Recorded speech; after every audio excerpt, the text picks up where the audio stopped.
Jesi milostivi čovekoljubiv Bog i tebi slavu uznosimo, Otcu i Sinu i Svetome Duhu, sada i u vekove vekova. In a world of shadows and secrets untold, where primeval stories make the brave go cold, mighty gods are high in realms below, whispers of legends that shape each soul.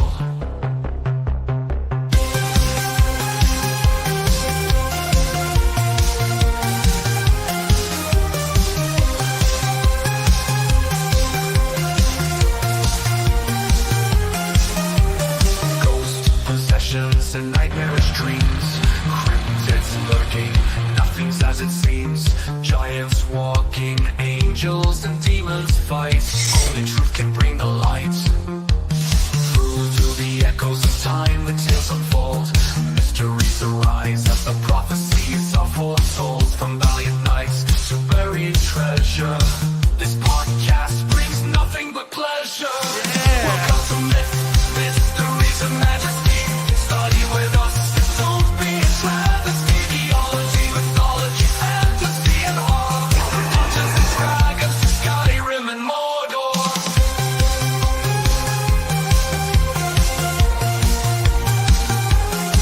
And Mordor, powers haunt the evening, in gothic castles where they're screaming. Wizards cast spells in their towers tonight, exploiting enigmas hidden from our sight. Archaeologists make excavations deep of the ancient tombs where pharaohs sleep. In the dust of ages we chronicles keep, storytelling's power of monsters that creep.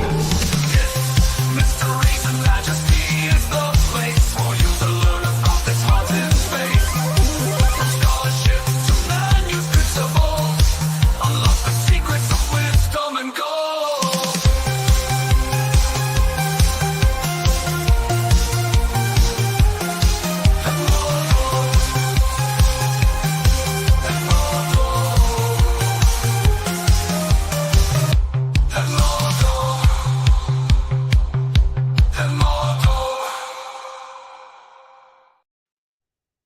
Blessed Friday, everyone. I don't know how it's in your state and in your town, but in Chicago, it's getting snowier and snowier. Happy Valentine's Day. I don't know how was your Valentine's Day, but I ate 16 ounces of cheesecake by myself today. So if we have to quit the episode a little bit early, it's because of my stomach. I'm kidding and not kidding in the same time. Anyway, we'll be dealing with this Skinwalker Ranch episode that's been on mind on so many people who like paranormal, like supernatural, like all this crazy and weird stuff like we do. So we're hoping to not subjectively but objectively assess the material we've been compiling over this last 10 days or so when it comes to this topic, so we can hopefully present it with all the material and the data that we piled up over time. That being said, Ben, in your research so far and in your experience with as a pastor with supernatural stuff and as someone who came from the New Age background, what is it about this whole topic and fascination with the Skinwalker Ranch that is so interesting to us and even important as Christians? All right, that's a lot. I would say I've been fascinated, with the Skinwalker Ranch for probably 10 years since I first heard about it. Watched a lot of the stuff on YouTube about it. I've seen some of the quote unquote documentaries that they have with it. I actually live, I mentioned it before, I live like, I think 8 or 9 hours away in Idaho, and I would love to drive down there, but I don't think it's just open to visitors. I think they kind of frown on that. But I would love to go and just walk through and like see the place and see what it actually, feels like and kind of have boots on the ground. But yeah, coming from a background in witchcraft and New Age, originally Skinwalker Ranch started out much more paranormal. In the 90s, it, took a hard turn towards, alien craft and cattle mutilations and that kind of stuff. So it almost kind of trends with the culture is what it feels like.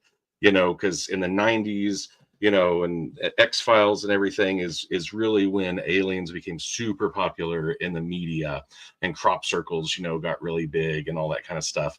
And so the people that own the ranch started experiencing that, but then they did something that hadn't been done previously, really. They started sharing what was happening with news outlets. And so that's when it became popular and people started really learning about it.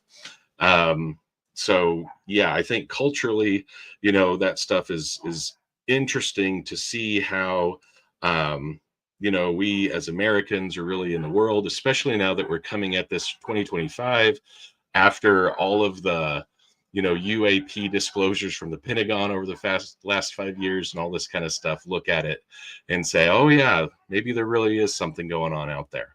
But yeah, that's kind of my take on it. I want to go out there personally because I've heard different things will happen to somebody, a Christian, if they're out there, and that they can rebuke it in the name of Jesus and it'll go away. And to be honest, I just want to try it and see, because I've also heard the opposite, where, like there's a big story about some yogi master guy who went out there and tried to channel the aliens with his yoga chakra stuff and ended up ticking him off really bad, and he got attacked and ran out of the place. So yeah, I would love to just see for myself. Cool. Shaun, when it comes to your experience and your research, what is it about this topic, and also you coming from New Age and being a Christian now, that draw you to the topic even before we start talking about it?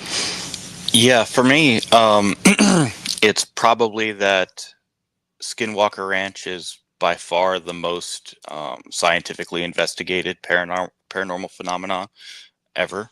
I think that it's had more exposure. It's had a lot of criticism, but also there's been a lot of experience there. It's been enough to base multiple projects on, between movies, books. Now they have TV shows exploring it. You have something like $22 million worth of funds dumped into investigating the Skinwalker Ranch. So I really think that if there is any place where we can kind of say this is approximates the supernatural phenomena that we should expect to see, it would be Skinwalker Ranch. I mean, if there's any place that is more veritable supernatural activity, I don't know of it. So I think that this is really the place where our modern scientific method and our ancient storytelling supernatural kind of holding skepticism at arm's length, they kind of coalesce together in order to form the best story of our day. Yeah, so far in my research, which hasn't lasted for years, like with both of you, I think for tonight I'll be more on the side of like a neutral / skeptical person, but I want to believe, like Fox Mulder, right? I want to believe. So I hope you guys will bring some balance to my skepticism and bring some details that will make me think hard about this and make me excited. So we'll start by dissecting this 2013 Skinwalker Ranch documentary, which is not truly a documentary. When I watched it, it reminded me almost of something like the Blair Witch Project. It was recorded intentionally, almost like with a phone camera or some, I don't know, poor quality camera with all these, you can see the noise effects like on the videos. Of course, they're heavily edited, intentionally done that way to, I guess, almost look like a big production horror movie. But it's a fictional horror film loosely based on the real Skinwalker Ranch, meaning the events depicted in this documentary, or the so-called documentary, are considered to be somewhat fictional and not entirely based on true events, which is normal because when you watch any movie and the author can make a movie, let's say with we all love Lord of the Rings. the author of every movie has certain freedom to input and change things according to his or her will. That's normal. So as the producers of this documentary were making the movie, of course they added so many different things that was according to their taste. So we will not be criticizing that, but at least from my point of view, when I watch it as a neutral person who did not experience that, I'm like, well, how much is true, how much you guys added. So that being said, we'll start dissecting this, the theme and the material of this documentary. So in 2010, Skinwalker Ranch gained media attention after experiencing a wide range of unexplained phenomena, including the disappearance of the rancher's 8-year-old son. Modern Defense Enterprises, or MDE, sent a team of experts to document and study the occurrences.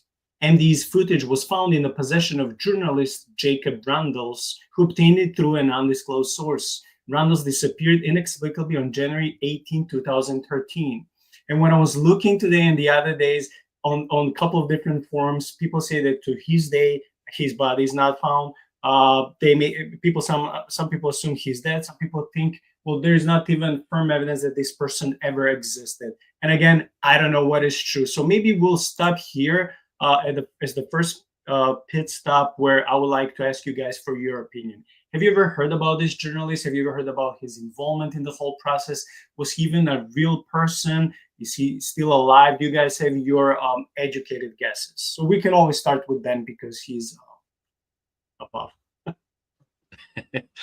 That's right. We'll go clockwise.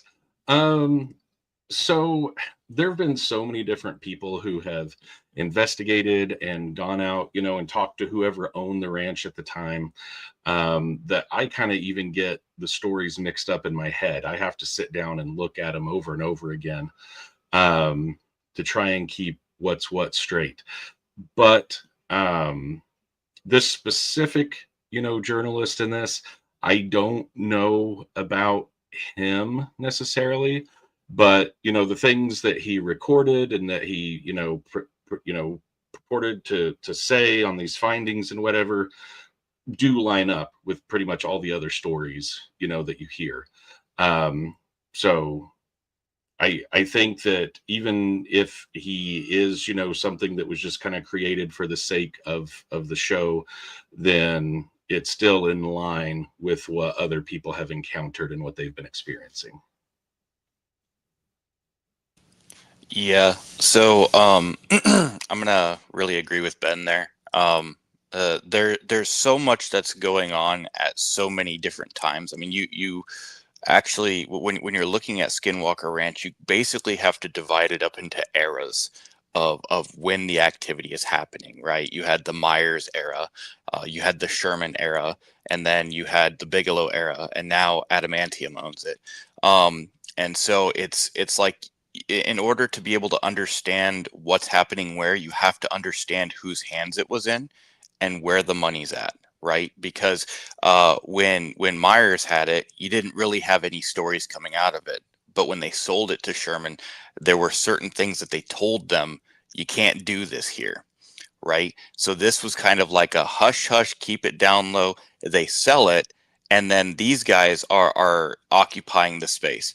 Once they sold it to the billionaire Bigelow, he had every reason in the world to blow this thing out of the water. So depending on when that changed hands, the documentary, which was really a found footage kind of thing. I mean, it was like a Blair Witch thing. But they had every reason in the world to make it as big as possible. So I don't know if that was based on a true story or if it was a completely fictitious account.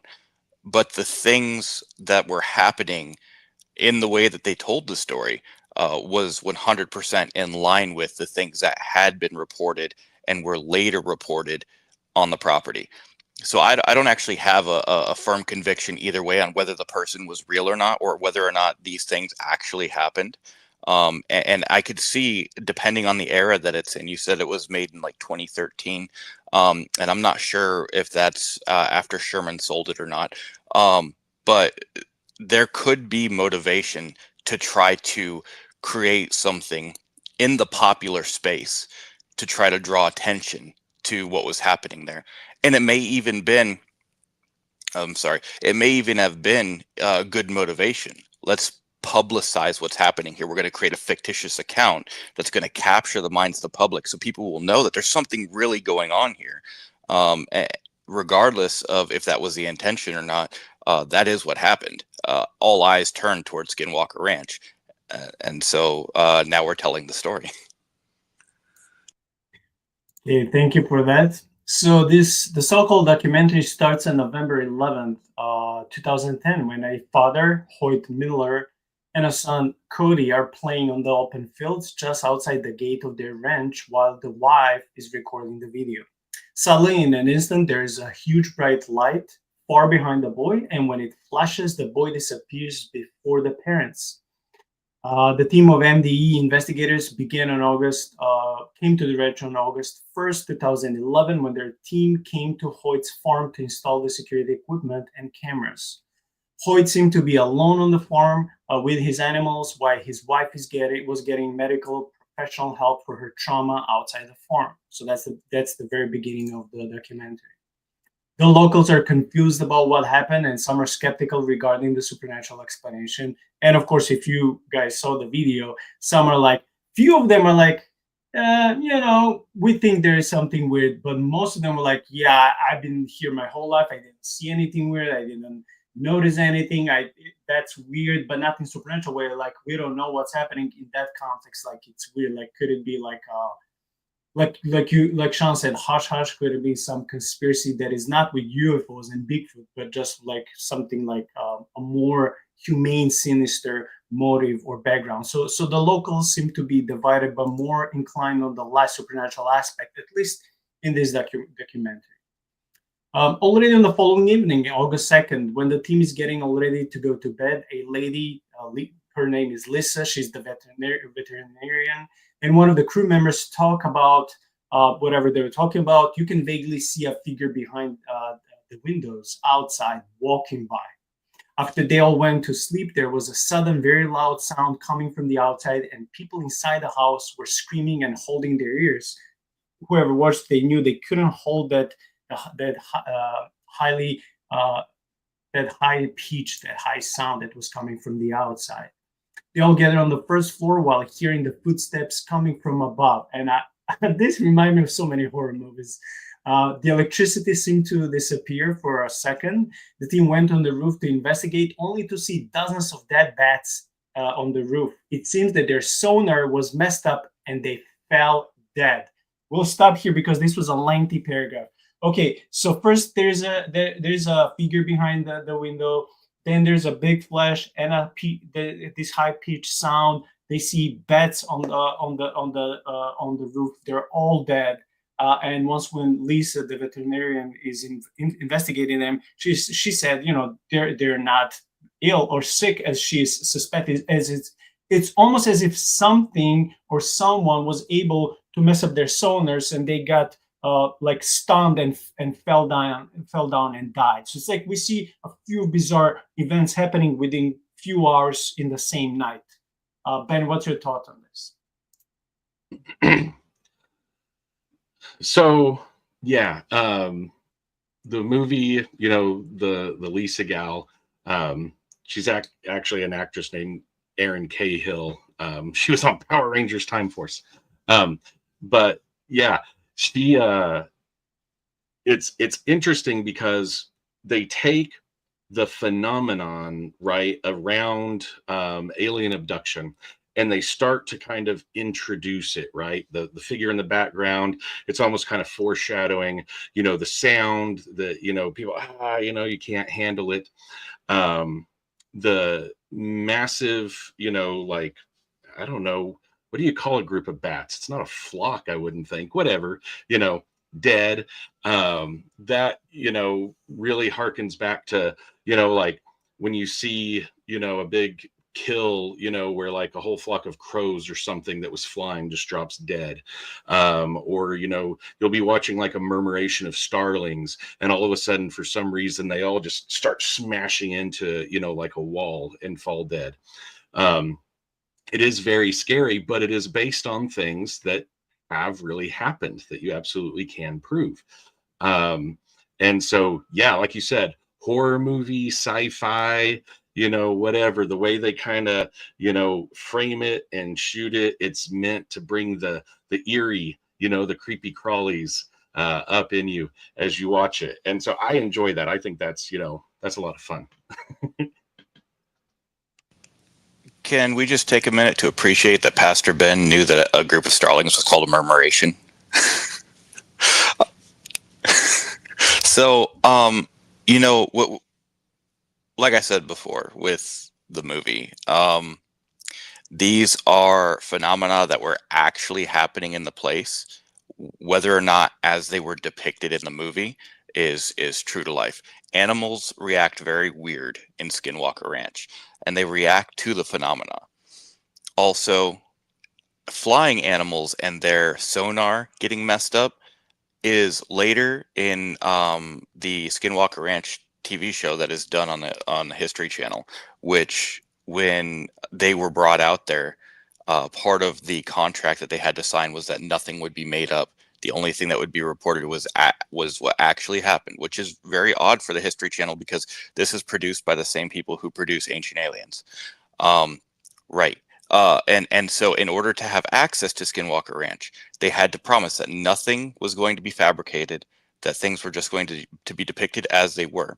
And they had to have scientists on the grounds. And so, we know Colm Kelleher, who wrote the book, he was a biologist. And then Dr. Travis Taylor is he's an astrophysicist. So we know that animals react strangely. We know that there are aerial phenomena that are going on in this place. In fact, in the TV show, there was a moment where they were trying to understand what was happening with an artifact that was about 5,000 feet above ground level. And they took an altimeter up there, and between the 3,000 and 5,000 foot area, it said that they were 40 feet off the ground. So this is something that would mess with the calibration of these animals. There are testimonies of not only animals behaving strangely, but animals being almost like ritualistically killed on the property. So the idea that whether it was true or not of the bats, this I could see as being tangentially related to phenomena that does occur on the property. And so because of that, like I said, I'm not going to comment on whether or not the bat thing actually happened, but it is very much like things that do happen on the property.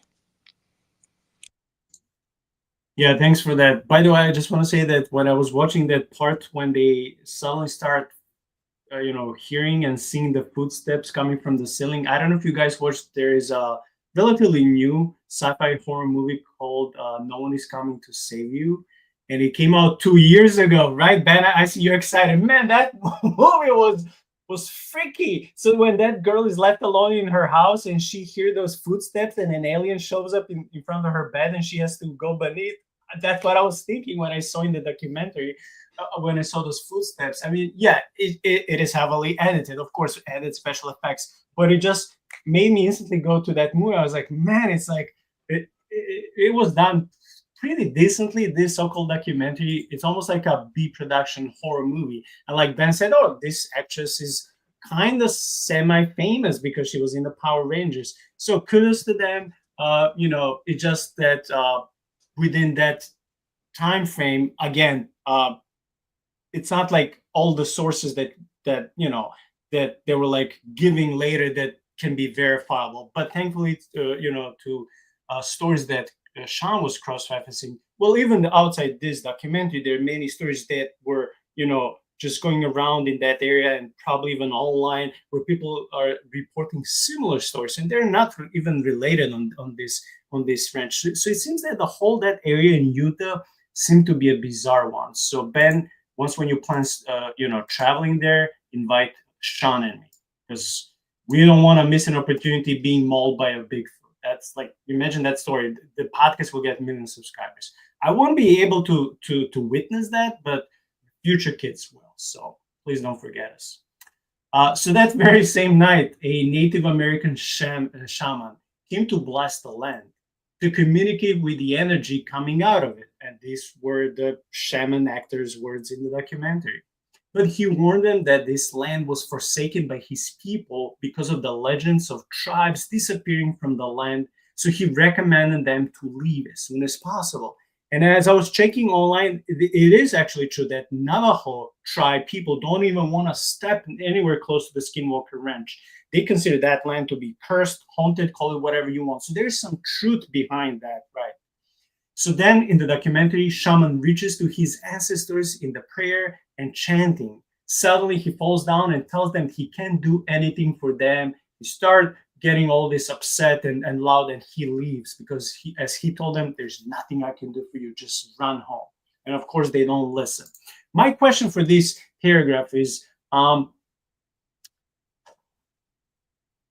Shaun, we covered at least once, maybe even more in our creepy story segments, that certain tribes and certain people who are into shamanism and into the occult, they have the ability to somehow transport or transfer their spirit into an animal or into another being. And in this way, people are saying, well, many shamans would learn how to, imitate or be in another person's body to be like a skinwalker. So my question for both of you would be like, well, if that's true, so hypothetically, let's say that's true, we cannot blame any local shaman from Navajo tribe because, as we learned, they're scared of this territory and they would try to back off.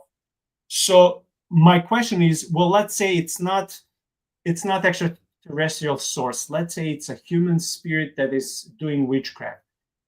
What would be the next hypothesis? Would it be that maybe someone from another tribe, maybe like a rival tribe is trying to mess up, or maybe puts curse or scare people so they would leave, and then that area would maybe be without white inhabitants, Caucasian inhabitants, because they dare to come to their sacred land? I'm just trying to think out loud as I'm talking. What makes sense according to you, Ben?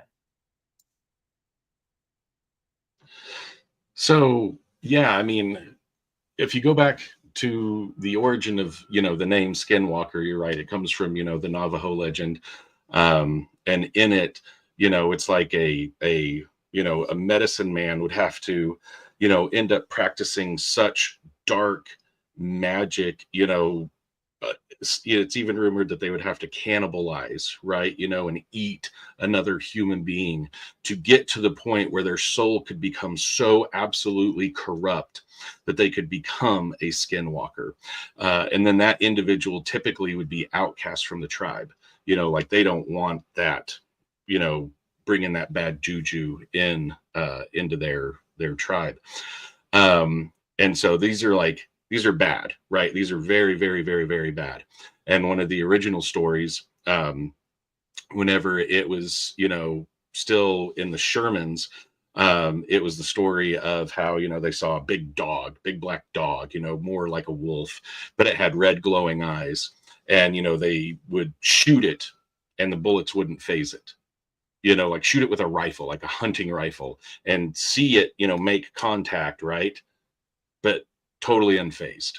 And so that's where the idea was that, wow, that's a skinwalker, right? It's too big to be a natural animal. It doesn't behave like that. And there have been other animals that have been seen other than just, like the giant wolf thing, but with the red eyes and, the black, kind of animals out there.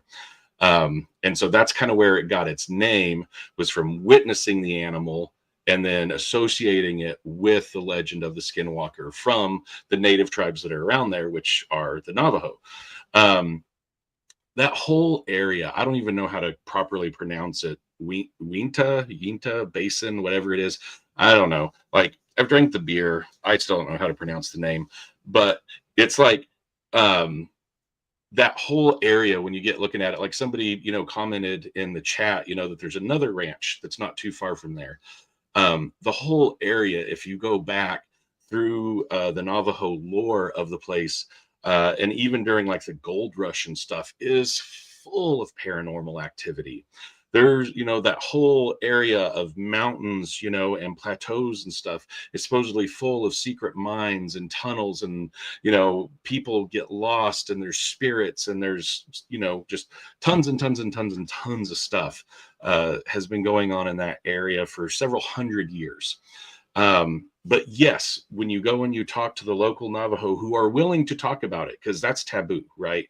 Like even to talk about a skinwalker or to talk about the evil that lurks in an area can bring that bad energy back on you. So a lot of people in tribes won't even talk about it. But when you can get somebody on film or on audio to talk about it, they'll tell you, you know, like, oh yeah, see that rise over there? We don't go past that. We won't walk past that into that land because of the evil that's there.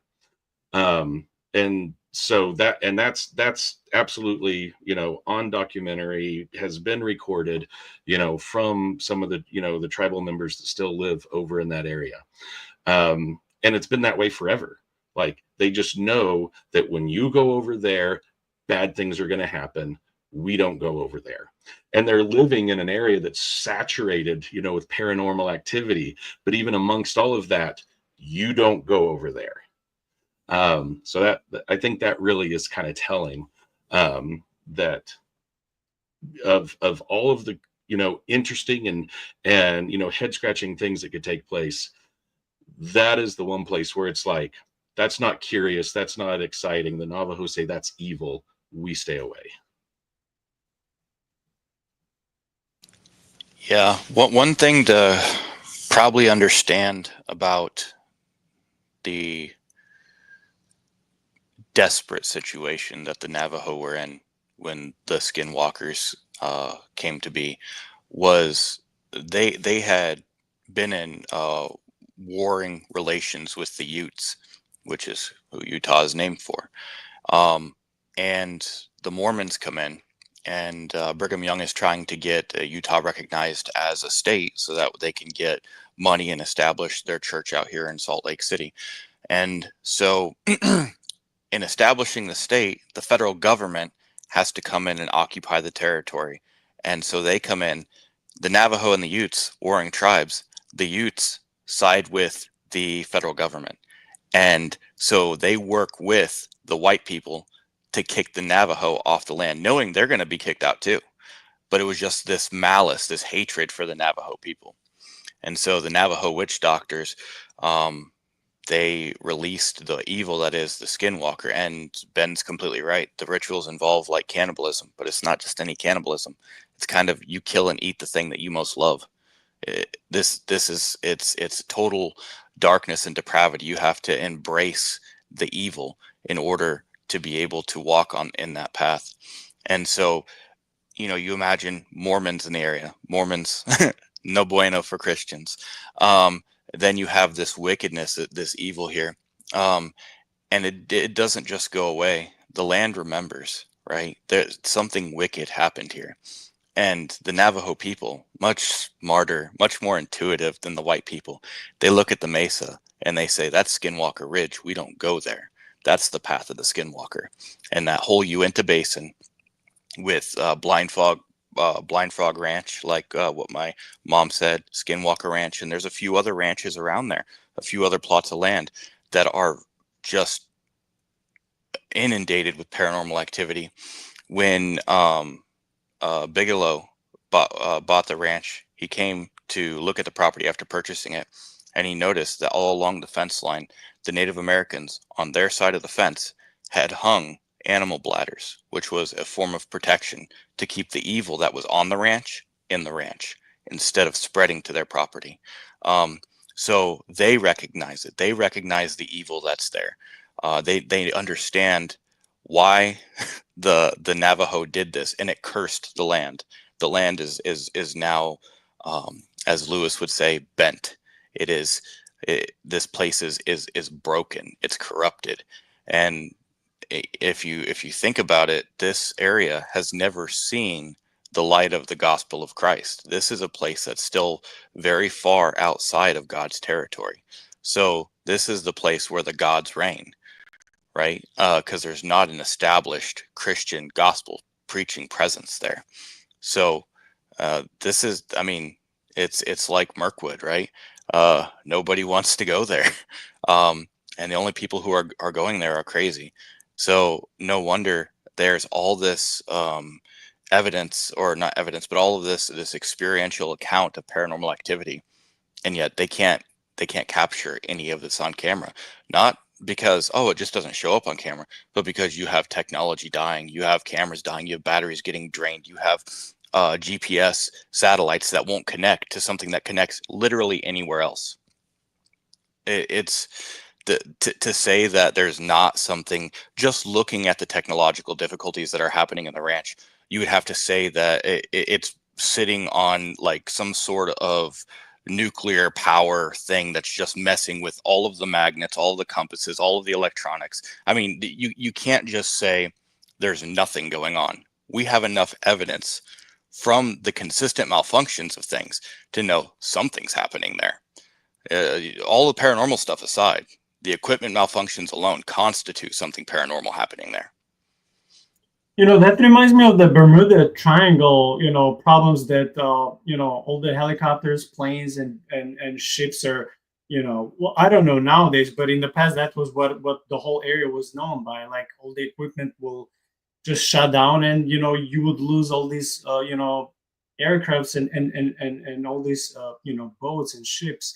So that as you were talking, I was just thinking about the Bermuda Triangle. I'm like, the only difference is the Bermuda Triangle has water and this is land, but everything else seems to be very similar to the teeth. So it's like, it's in a way it's fascinating, but on the other side, it's a little bit scary.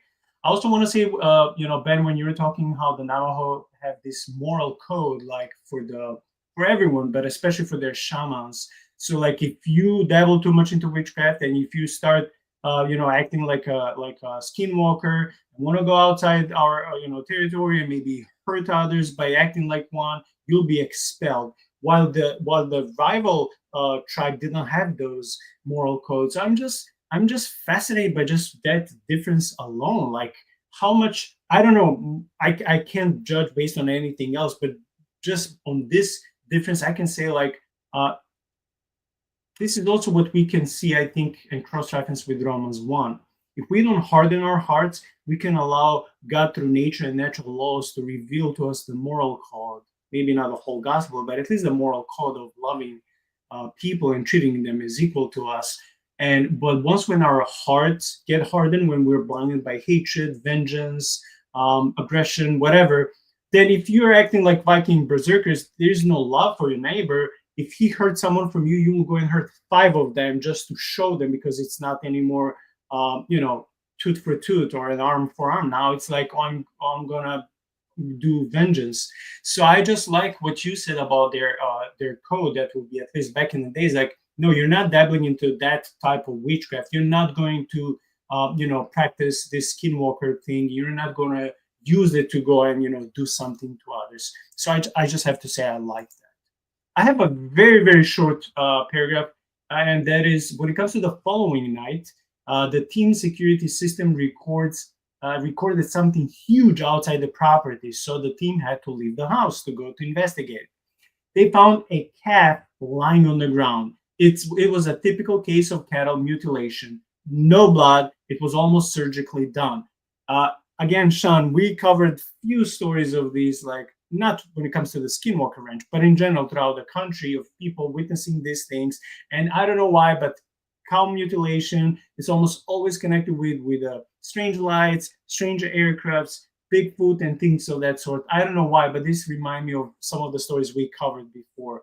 Okay, Ben, so when it comes to this perfect cattle mutilation, in a way that is perfectly done, no blood traces, like you just see a carcass, a recent carcass, it still did not start decomposing, yet there is no blood left in it. Like, how is that even possible? There's no traces of blood around it. It's not the animal, it's not human person. What is the source of something like this? So, I mean, yeah, that's the $1 million question, right? When you look at it and the wounds are cauterized as they're cut, when there is no blood at the scene, so you have to assume that it was, butchered somewhere else and then dropped here.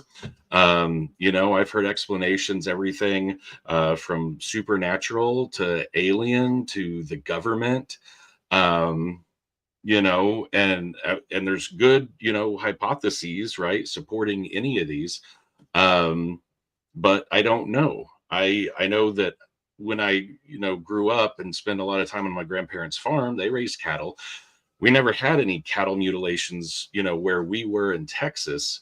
But I remember driving, outside of town in certain places, and the ditches would be lined, at certain times on the sides of the road with dead dogs that would be very similar.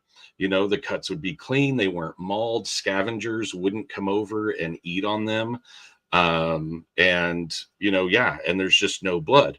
And of course, at the time, being in Texas, we, blamed it on, whatever ethnicity happened to be moving in at the time, and saying, oh yeah, they stole this, from some neighbor and killed it and ate it, kind of thing. But it didn't change the fact that if you were to pull over and get out and look, like, there's no blood. These are very straight cuts on these animals. Organs are missing, and the fact that, turkey vultures will eat anything, they wouldn't come near it. The coyotes wouldn't come near it. And it wasn't just like one or two, in the same area. You could drive, a couple miles of this certain stretch of road, and there was multiple carcasses all up and down the road. So I don't know. Having just read The Facade, Heiser makes some pretty, neat, he posits some really neat stuff about, it not being alien at all, and it being more government, kind of ran stuff. I don't know. I'm up in the air with it. But it's neat, and I would love to find out the answer. My take is a little unhinged, and that's all right. So we occupy a space in time that is very distinct from everyone who lived before us. Every nation, every culture that came before us, pre-Christian, had to offer sacrifices to the gods of the land. This was required. In our scriptures, offer sacrifices, and what goes on the altar is the long lobe of the liver, the kidneys, and the blood is poured out on the ground, right? So every culture, every human society before the days of Christianity offered sacrifices to the gods of the land. These are still in a pre-Christian state. And if you don't pay the toll, the gods will exact the sacrifice. I think that's what's happening. You have organs missing. You have blood being completely drained. We know through the scriptures that the blood was poured out on the ground, but we also know that blood sacrifices were being offered to other gods, and that's what got the Jews in trouble. We know in Enoch that the giants required blood sacrifices. What I'm thinking is these are precision cuts that say that they're made like with a scalpel. But I think it was in Colm's book where he was talking about this, where he was, of course, like I said, he's a biologist. He was referencing a cow that had died, had been killed, drained of all of its blood, and it was someone had eyes on that animal living and upright 5 minutes before. So they get the veterinarian over to determine the cause of death. The veterinarian comes over with tools that are used specifically to perform an autopsy on an animal, cuts it open, uses these big like loppers to cut open the ribs, break that out, has a saw hacking. Hours go by as this person is just trying to get into this chest cavity to determine what happened to the animal. The animal was upright and living 5 minutes before, and then dead and drained of all of its blood in 5 minutes. Scalpel-like cuts. And the medical doctor who is performing an autopsy is hacking away at this animal, making very imprecise cuts in order to try to break into this cavity. This is not something that can be done. I mean, it's just not. You have a trained professional who went to school for years in order to be able to determine the cause of death of this animal, wants to make as little um, debris inside the cavity as possible, so that way they don't basically ruin the crime scene, to be able to investigate what happened. And they're being not because of negligence. It's just very imprecise when you look at it. This is a messy job, and yet we have exact laser-like precision on these animals. That this is not something that humans can do. It's just not, because we have the human who's trained to do it there not doing it. So it's not something that you can do in the time frame. It's not something that you can do with the equipment. What do they have? Vacuum hoses hooked up that's sucking out all the blood? And even then, even if you would, the only way that we can produce kosher killed meat today is you have to hang the animal upside down and bleed it out while it's alive, because the heart has to continue beating. If the heart stops, you can't access blood in the animal. Even if you're using vacuum tubing, you have valves in the heart that prevent certain veins from being able to get blood out. So yeah, I am not one who thinks that this is something that some teenagers are out doing.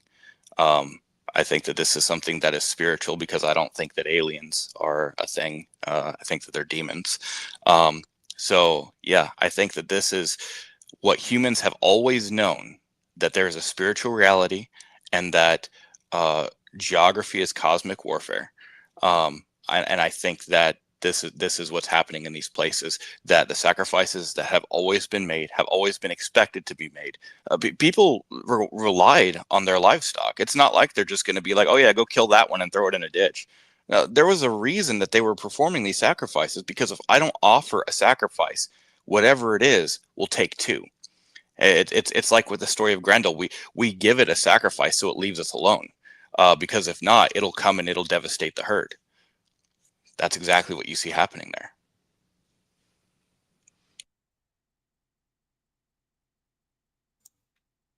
So I want to expand a little bit on that theory, Shaun. I like the theory, and that's pretty much what we see through the Bible, ancient Near East, the mythologies and religions. We see this through history. We see this with Aztecs and Mayas who lived in the Americas, right? We see all this blood sacrifice. But I just want to expand a little bit on that theory. Whoever performed this, I would doubt aliens or demons, whatever you want to say, because let's say humans are out of the question. It will either have to be because of their diet, or it will have to be because of their worship, or maybe both. Sometimes we say either or, but sometimes that's a false dichotomy. Because at least we know in the Old Testament, the Jews, once when they sacrificed the bulls, they would eat the rest. Once they would sacrifice the inside, they would eat the rest, right? It was not forbidden. So I'm thinking that as you were talking, I was thinking about this is some sort of yes, I would relate it with the cryptids and giants from Enoch, and maybe even the Book of Giants. But it's almost like a sort of vampirism that is not like in movies, but is a different type of vampirism where only certain parts will be gone and the whole blood, because life is in the blood. What they will do with blood, we can only assume. Again, if it's for feeding, for feeding. If it's for sacrifice, then sacrifice. To whom? We don't know. Ultimately, we believe that we know the source of that, but who will be just above them in their structure, we don't know that, because we don't even know who they are exactly. So while you were talking, I was just thinking about the cases of cannibalism, again with the giants, and also sorts of vampirism. Like if there's a spirit of a vampire, not literally a person with long teeth that turns into a bat and these things like in movies, but if there's this spirit of vampirism that hates people and is killing them by sucking the blood out because of the life that is in the blood, and because blood is so sacred to God, and when you draw the blood of the person stops being human, right? Because you die and you're devoid of life. I'm just thinking, like, could this be for some type of, like I said, either diet or type of worship that would require certain organs? Because why are the limbs there?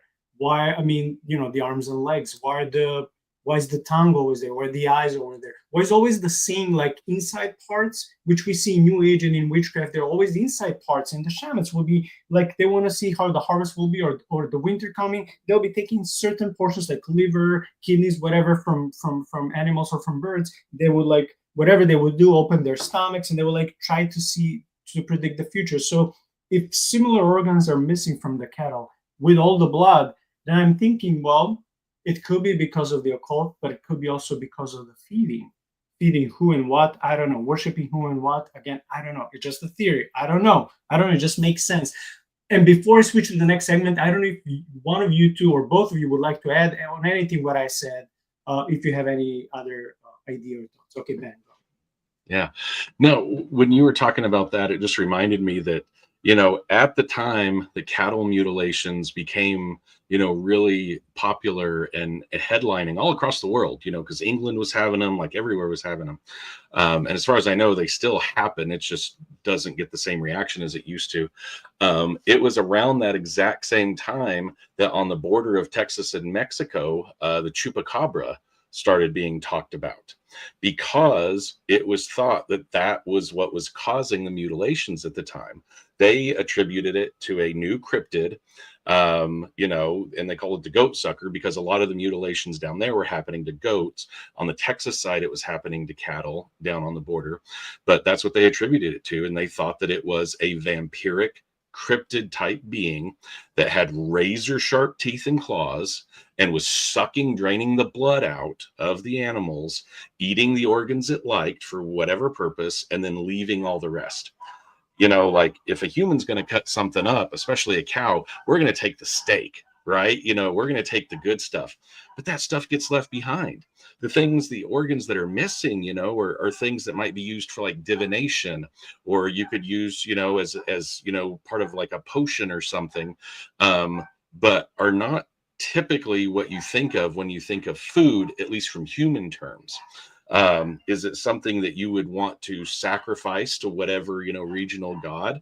Possibly. A regional god can demand whatever sacrifice they want to. And so I actually really like that idea, that it has, quite a bit to do with that. But yeah, it still doesn't answer okay, humans can't perform it. What's performing it? Is it just that they're a regional god of the area, and therefore all that is under that area is theirs, and so they can take what they want? Is it picked out by a certain person, that says, okay, whatever god I'm worshiping, here it is, have at it, and then the spiritual being is able to take on flesh and devour it, and then return to spirit? I don't know, but it's neat to think about for sure. And then I have three things to add to that. The first is, I think it's in Deuteronomy 32, where you have the people in Deuteronomy that are being told that you were worshiping those goat-headed shadim, which you have not, gods that you had not known. And of course, Dr. Heiser says that shadim, rightly translated, doesn't actually mean like demon. It's more like a territorial god. That's kind of what we see happening there, right?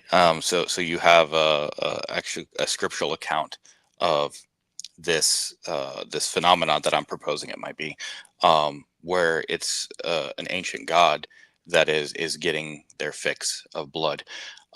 Secondly, even in the scripture, when you have a sacrifice that is properly offered, the blood is poured out on the side of the altar and is drank by the ground. So even in scripture, the earth is getting the blood. So the land gets the blood, even in scripture. I think there's probably something profound in that I'm not thinking of. And third, in most indigenous cultures, you see very explicit, graphic sexual exaggeration of the deities. You have phallic images and things like that. Interestingly, and I haven't heard this about animal mutilation in other sites. Maybe it's just not necessarily reported, but specifically in Skinwalker Ranch, the mutilation is taking the reproductive organs of the animals. So you have reproductive organs being taken from these animals, which are not good for food, but for fertility and that kind of thing in some sort of spiritual sense, that could be. And so I guess I really don't have conclusions on those thoughts. I just wanted to add those to the conversations. I don't really know if they go anywhere. I would say that, cow testicles are awfully yummy. I have worked cattle. I have, seen them cut fresh off the bull and had them, for dinner that night. That's some good eating. Ben, in the Old Testament, you'll be a priest butcher for sure. That'll be your role. I'll be some like annoying, either like a teacher or wannabe teacher. You'll be a butcher. Shaun will be a huntsman, something like that. So it's like we'll all play roles. But that was hilarious. I thank you for your honesty. Like, oh yeah, I ate it. It's good. Okay. So what I was thinking once when you guys mentioned the sexual parts of the animals missing, and I don't believe in this. I'm just being Fox Mulder in this second and saying, what if? Well, what if some other type of species out there is trying to experiment on us and on animals by dissecting our bodies, our organs, and trying to understand our biology and the way our bodies are functioning? The same way when we take a frog to the lab and cut it and try to show to the high schoolers, hey, you want to see how the inside of a frog looks like. I'm not saying I believe in that. I'm just trying to see, well, what can be some other hypothesis out there if they're like cutting more parts. The other hypothesis would be, okay, now that we're getting into sexual stuff, could it be that these beings are being perverted, and that these sexual organs they're cutting are serving them in their rituals, or maybe as a symbol of fertility, or maybe the way they serve their own deity is this wicked, perverted, sexually perverted, deity. Maybe like Ishtar was, seen to be a fertility goddess back in the days. So I'm just trying to see, based on the data we're gathering, what some other competitive hypothesis could be thrown out there that maybe don't make sense 100%, but even if it makes sense 10%, I still would like to hear about them. So again, I'm just thinking, could it be for the sake of, them experimenting on us to learn our biology, human and also cattle or animal biology, or could it be maybe for some sexual rite? Ben, do you want to say something on this? And then Shaun can say, okay, thanks. Okay, so I've spent the last 3 hours of my drive to and from work listening to, Tim Alberino. And he's pretty out there, right? But his Birthright, series that he's got, he goes into some depth, and I was listening to him talk about it, into, and his take on it is everything's physical, right? Aliens are actual physical things. The elder race, which is what he calls, and angels, he believes are physical beings, that they're not non-corporeal, right? That they actually have physicality to them. And he believes very much that they are working and studying the earth and how the animals work, how the plants work, how humans work, in order to take it over, but not by taking the earth and assimilating it to them, like the gray aliens or whatever, but so they can assimilate to be able to live on earth and basically breed us out. And so that there's lots of hybrids being made and, DNA type war stuff. He gets in there and, he just, he preaches it, and he, he connects it all to the Bible, which is, just crazy, blows my mind to listen to him. And he's the first one to say, I might be wrong, but here's what I think. And yeah, I definitely think he's wrong on some stuff, but it's an interesting concept. Like you said, if even 10% of it could possibly be correct, that it is a malevolent force that is in fact trying to research, the flora and the fauna of the earth, or humanity who's abdicated their role, as being able to rule and reign on earth. They abdicated their role to the powers and principalities of the air. Maybe if you want to get into Nephilim are coming back, maybe instead of the sons of God coming down, and just, mating with the daughters of Eve, now we've got all sorts of genetic hybridization. And, what was it Japan made a pig that 10% of it was human DNA or something recently. I just read a thing where Japan is now creating human muscle fibers. Didn't say what human they were using, but they're lab growing human muscle fibers, attaching it to 3D printed limbs, and then by running specific electric stimuli through the muscles, they're making working 3D printed limbs and stuff that are half genetically human and half plastic. Scientists are just getting out there and they're doing this stuff. So what's not to say that it's not the Rephaim, I guess, leading them down this path, right? That they're not in communication with some other entity, whether you want to say aliens are real or aliens are spiritual or, whatever, but that there's not a dark, sinister, thing that is leading and guiding us down this path. And some of these other countries, are just kind of like, ethics be damned. Let's just do it and see what happens. And these weird things are happening and are being created, and they're making these mutants and they're making these chimeras, like we used to hear about in Roman and Greek myth. They're actually genetically modifying and trying to clone and make these things in labs now. And they're starting to get more and more success.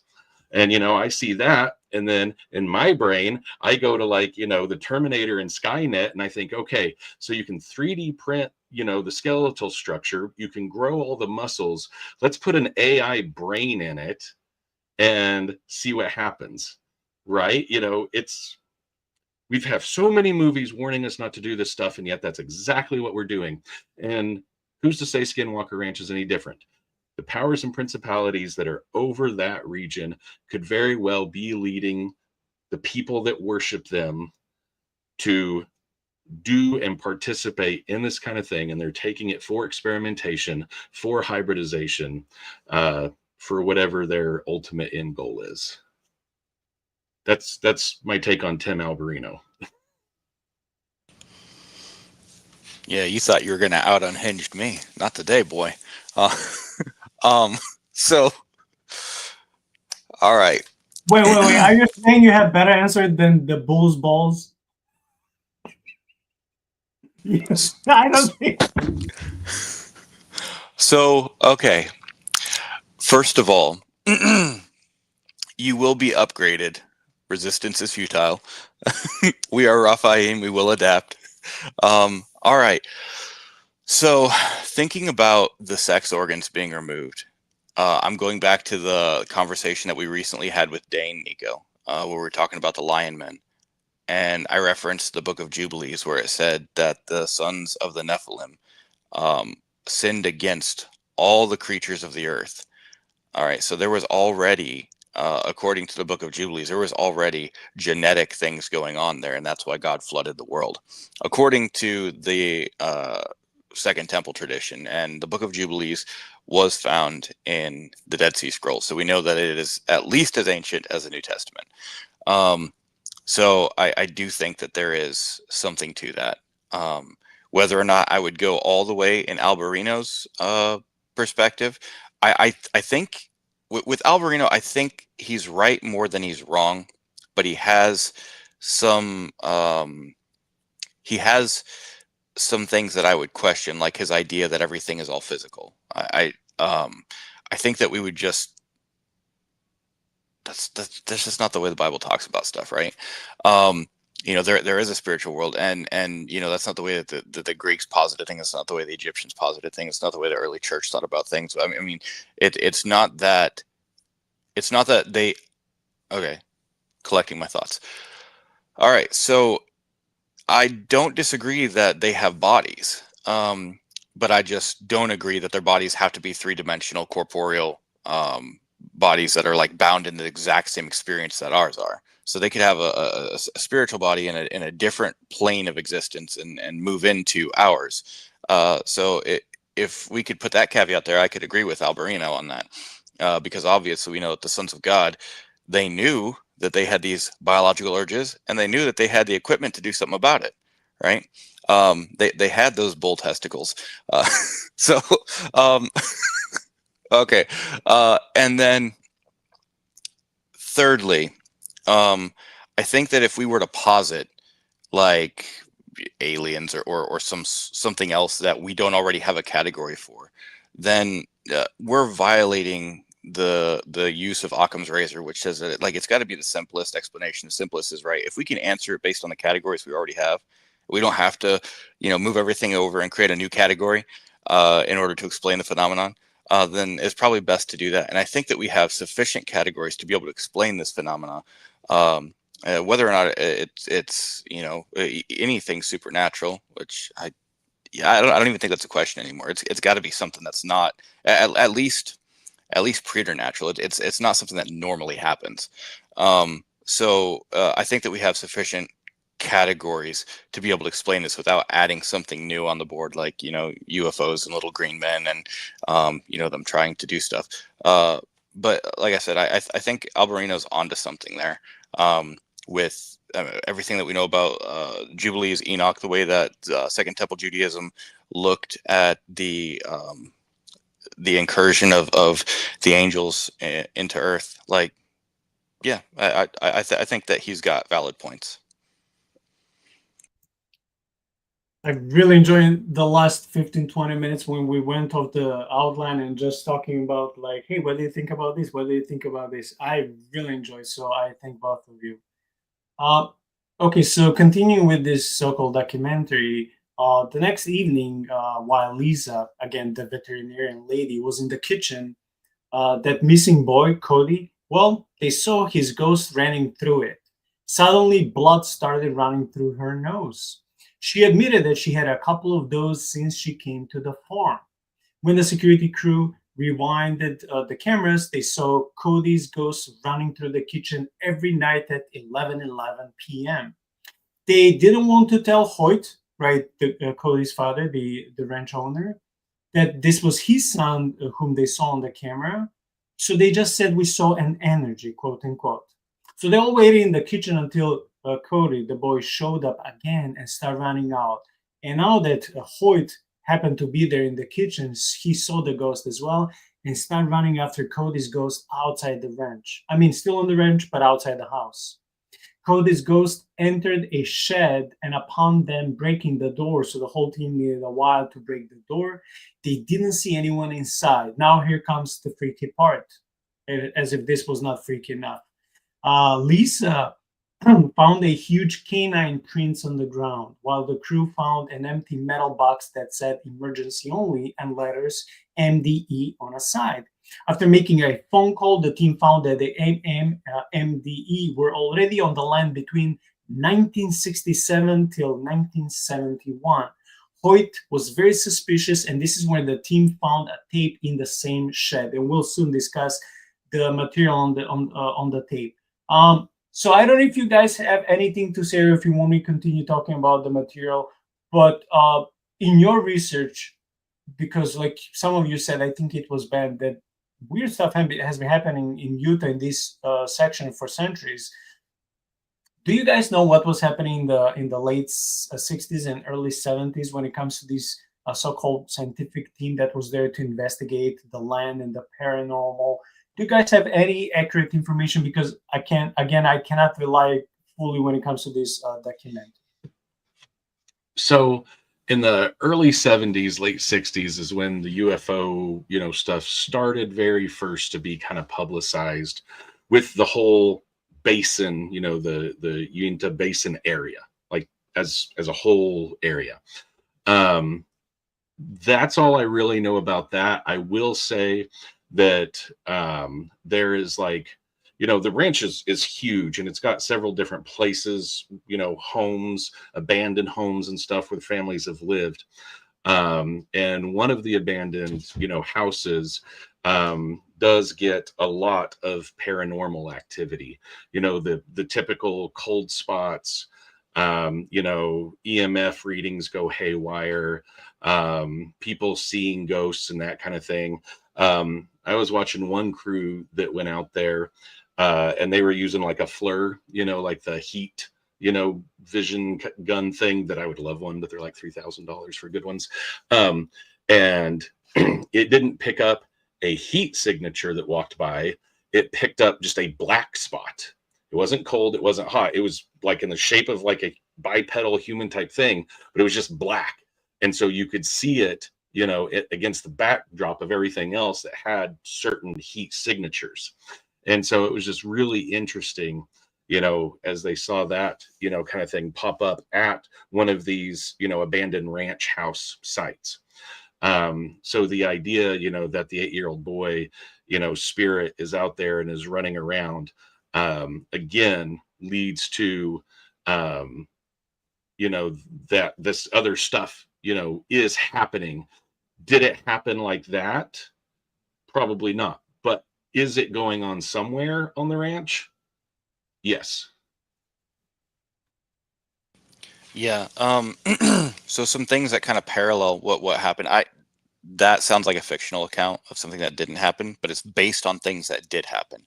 So as far as like poltergeist activity, one of the things that Gwen reported, Gwen Sherman, was that she came home one day with groceries and put all of her groceries away, walked out of the room for like 5 minutes, threw the bags away, walked out of the room, came back. All of the groceries were out of the cabinets and in the bags and back on the table.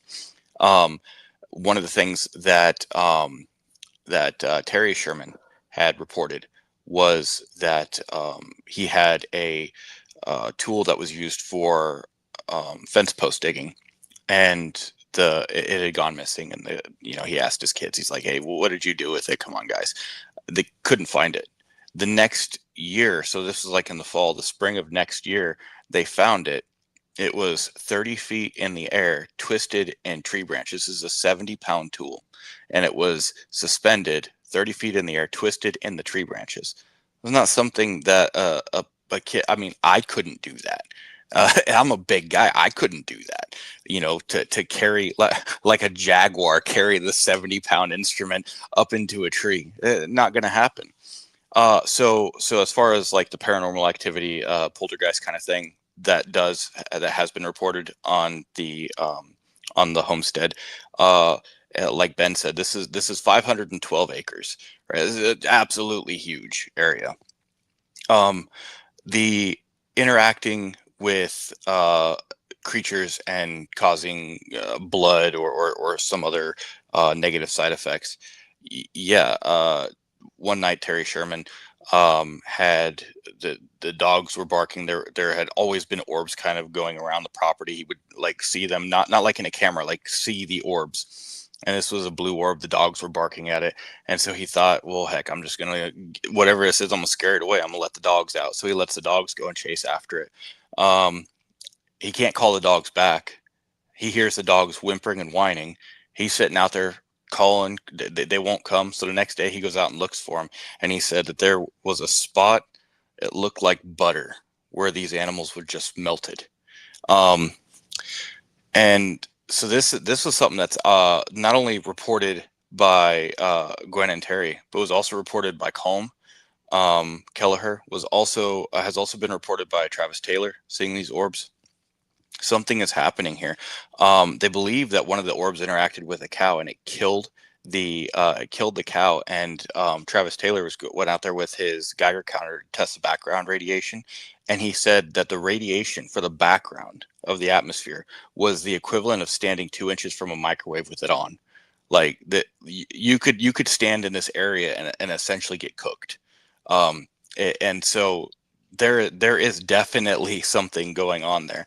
As far as the MDE, like Ben said, in the 60s and 70s, the whole Uinta Basin was being studied for the the aerial phenomena, and we honestly don't know a lot about what was going on there with Project Blue Book and all that.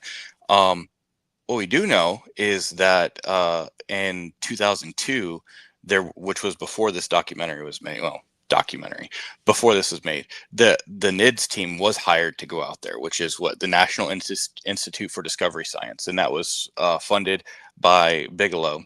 He paid $22 million into this, had the very best of all the technology that could possibly be out there, and they spent 2 years studying all of this, and most of what they got back was, none of our equipment is working. We've all experienced stuff. We've all seen stuff that shouldn't happen. These were all scientists that were contracted to come out. So these were people who are by nature skeptics that were just trying to figure out, well, what is the natural phenomenon that's happening here? And although they didn't produce any evidence that would convince somebody who was skeptical that wasn't there, all these scientists walked away from the ranch being believers that there was something happening there. So that kind of speaks volumes for the validity of the phenomena that's happening on the ranch. And just as a side note, I wanted to throw in there, you know how much Bigelow paid when he bought the ranch back in '96? Only $200,000. I'm like, I can't buy half a house for $200,000 today. 500 plus acres. Sorry. Yeah. Yeah, that's weird. That was way below the price. You have to ask yourself, was it because of some shady business, or because someone couldn't wait to just flee the scene because they were tired of the paranormal activities and just scared of their life? So it's like, what is it?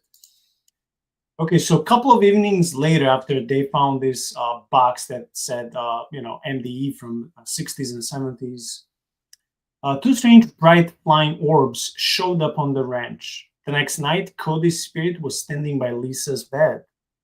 The strange bright light flashed from the outside on the same evening. One of the crew members reached out to the front door to move the curtain, only to see a huge, fast creature running by. Camera showed a shadowy, dark creature with creepy eyes, something like wolf-like or hyena-like creature. It was 2 a.m. and the team went out after the creature. Lisa believed that it was the same animal as the one that left the huge prints in the shed, and she estimated that the weight was easily 500 pounds. Then they spotted in their own vicinity, they spotted the animal and started chasing it in their truck, but some of them went on foot. The creature looked ugly, bloated, and honestly, based on their documentary, looked a little bit fake because, they had limited budget in this so-called documentary, so it didn't look super real, but that's, according to the budget they had. The animal disappeared, and they found a hole in the ground which led to an underground entrance. This is where it gets even crazier. If you thought this is crazy, it's get even crazier. The whole crew went in this underground entrance where they found a human skeleton. They believe that the old painting found on the wall of the cave was a spacecraft. While some of the guys were walking outside with Hoyt, the ranch owner, back then, there was again this bright light coming from a stable. They found nothing inside except that creepy, eerie music that started playing by itself. And I'll stop here.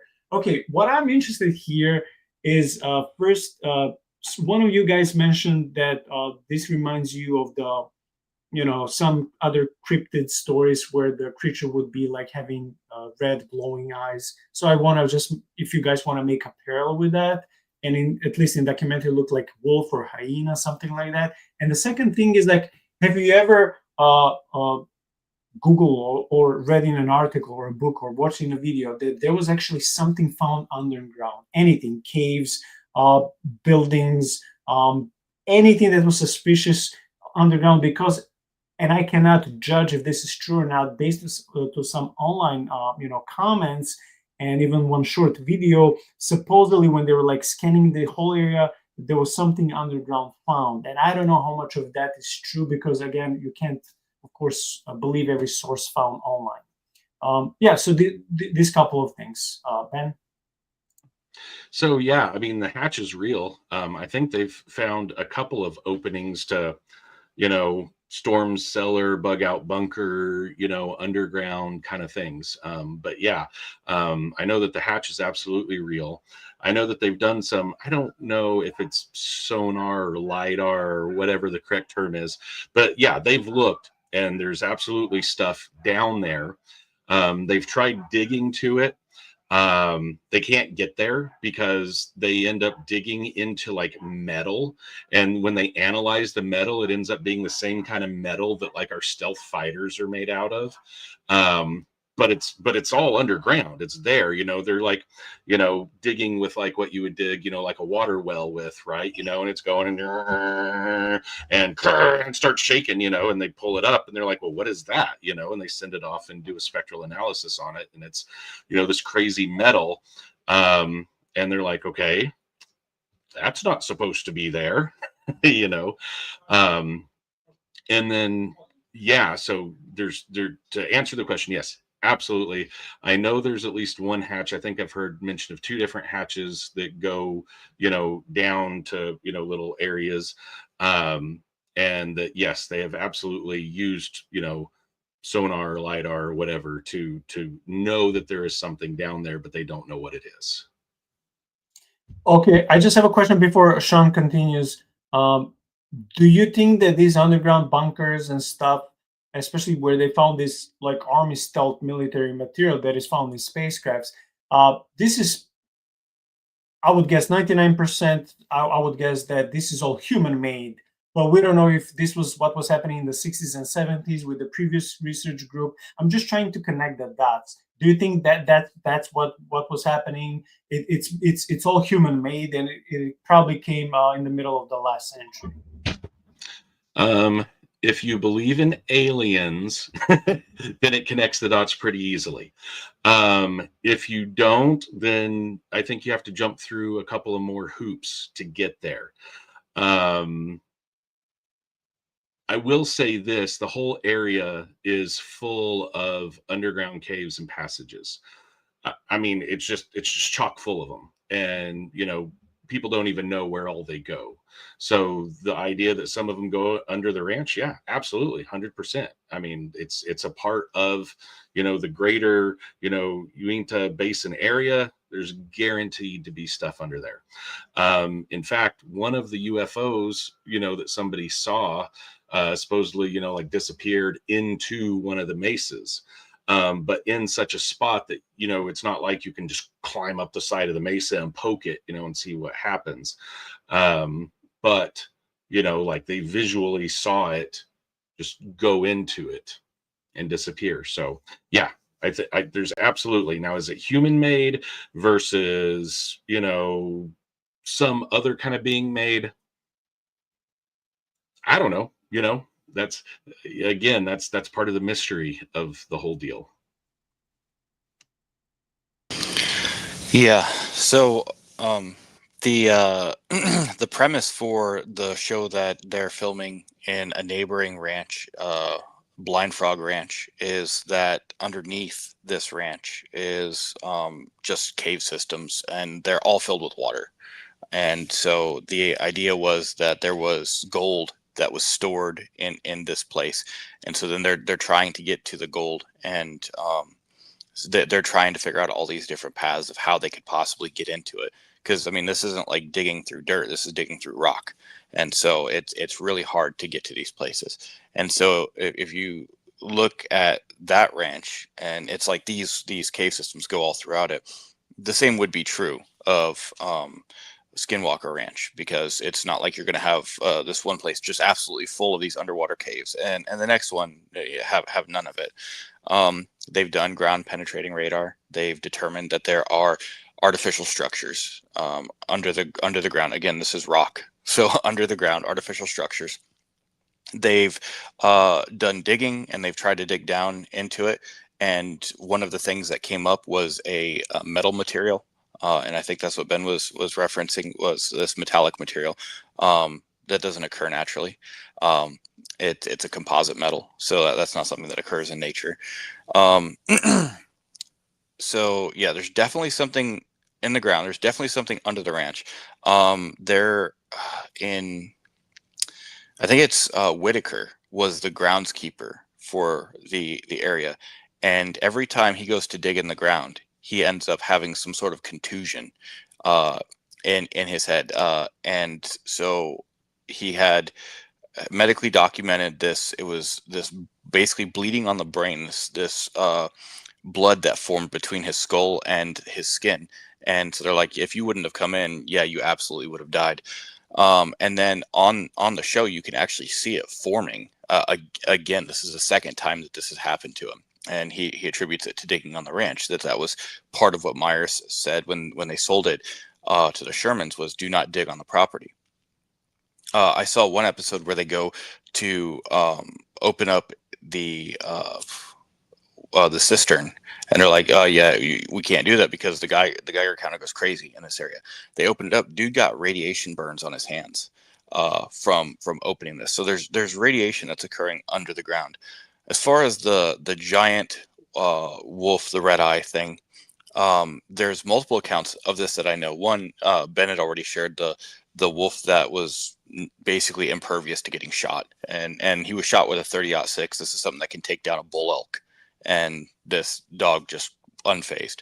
The second one that I know of was I think this was while Bigelow on the ranch, while the NIDS team was out there from 2002 to 2004, and they saw something in the tree line, and it had red eyes, and Colm was there, and again, he's a biologist, and he was judging based on the spacing between the eyes. This thing's head had to be 3 feet wide.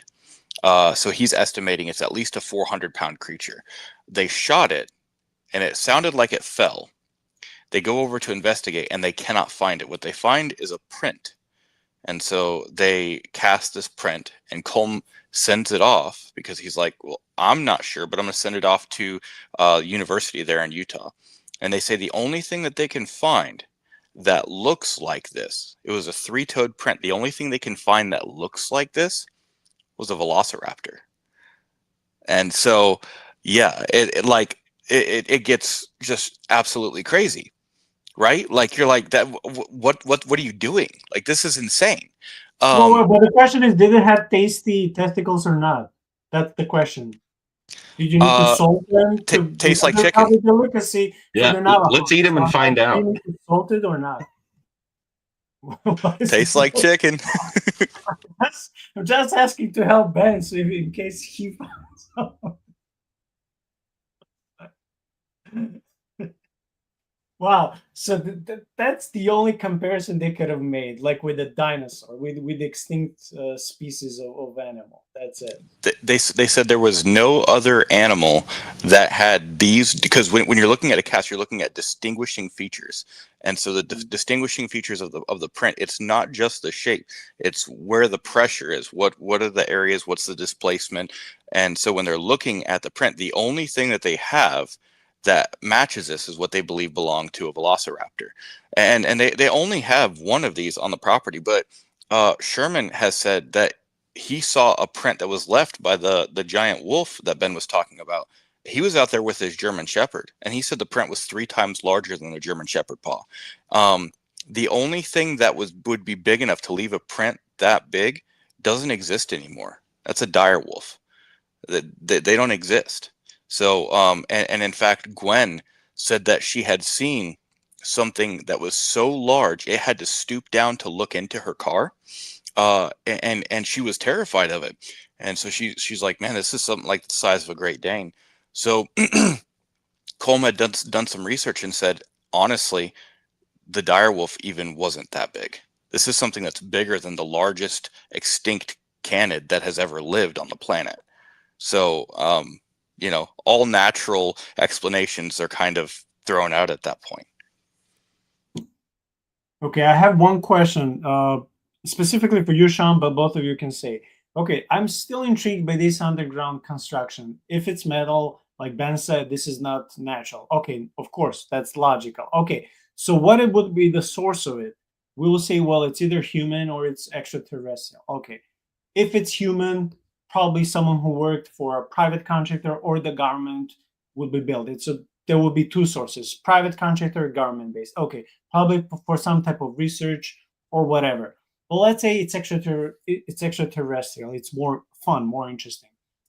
For us, for most of us as Christians, we don't believe necessarily in, when we say aliens, we don't believe in some physical entities coming from different stars and planets. We believe in the fallen ones who choose to maybe shapeshift themselves or portray themselves as entities of flesh and then disappear, something like Skinwalker or shapeshifter or whatever. So this is where my mind is trying to make sense, and it cannot. And maybe you two can help me. In the sense, if it's not human-made but extraterrestrial, if it's real physical entities like aliens, it would make sense for them to drill, to do something for the sake of them dwelling them for a short time. If they would send their own scientists, scouts, whatever, to dig, to research, whatever. But if it's a spiritual entity, they don't need metal, they don't need construction, they don't need rooms, they don't need bed, they don't need anything built. They're spirits, they can just go there. They don't need anything to rely on to take a nap or to drill or to explore. So this is where my mind is trying to understand, but it cannot. I would like to be human made, so I'm like, okay, there's nothing mystical about it. But I'm saying, let's say it is mystical, it is supernatural or paranormal. It doesn't make sense either if it's aliens or because we see, especially a lot of us from Christian perspective, that they're spirit beings. It doesn't make sense from that perspective that the spirit beings don't need constructions. But even it would make sense if the aliens would be some physical beings, then they will have advanced technology, go down and drill. For what purposes? I can only imagine, like exploring, trying to understand us, maybe that vicinity or whatever. It would intrigue their minds. So this is why I don't understand if it's extraterrestrial, if these are merely spiritual beings or beings that can choose to portray themselves as spirits, but also as in bodily form, like the angels, both the angels and the fallen angels. But I still don't understand. Like, would it be like their dwelling place, their research facility? It's like so many questions that then they don't make sense to at least me. So maybe you two have a better understanding, that better grasp than me. So primarily, like I said, it's a question for you, Shaun. But I don't know, Ben, if you want to go first, if you have anything to say. No, I don't want to go first. I'm actually just Googling it right now to see, like, they've done some exploring in the caves, around there. And I was just trying to see, if they had anything more on what the metal was that they found. University of Utah analyzed the metal, said it's similar to the materials NASA uses to protect the space shuttle. But that was it. Nothing specifically on like the caverns or their construction that I can find. Okay, so if it's alien, it's a spaceship. So that one's easy. If it's spiritual, it's like in Ireland, the Tuatha De Danann that live in the hills, the fairies. So they just live in the ground. If it's human, I don't think it's the government, because like they've been able to like blast into the side of mountains and stuff, and they've been able to use that for a long time. But going down in the earth without some sort of large area where they're trucking things in, I don't think that was possible before, the invention of those giant drill bits that like Elon Musk has with his boring company. So prior to that, I don't think it was really possible or feasible for us to be able to get these huge caverns in the ground large enough to be able to build an artificial structure, right? Like you could have mines, but that's basically just a shaft this way, a shaft that way. But to be able to build up something huge, I don't think it's possible. But what if it was pre-flood structure, right? So it could have been that this was some sort of large structure for a society that was existing before the Great Flood.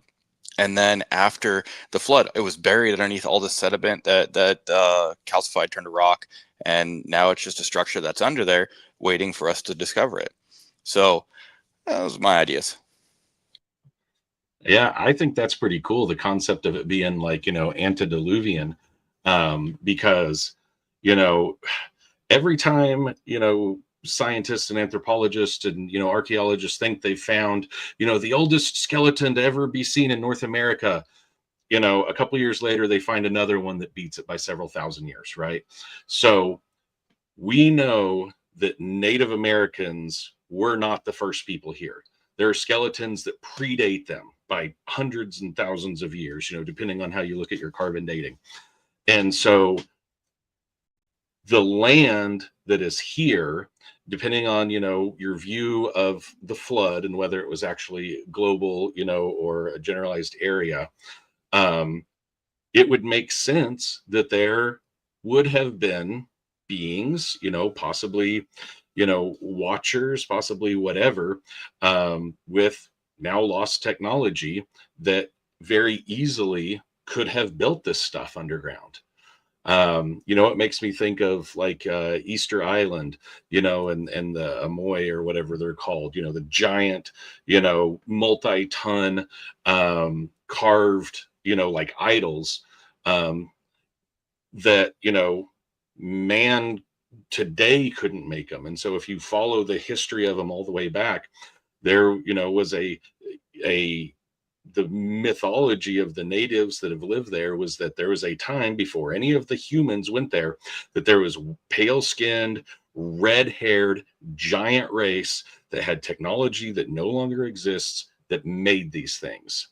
And that a flood came and buried them. And the silt and stuff is why they're half buried now. And some of them look like they've fallen off into the ocean and that kind of deal. I think that has pretty good explanatory power, that it could be something that was intentionally made. It's down there. It just predates the flood or any known culture or civilization, that we have access to.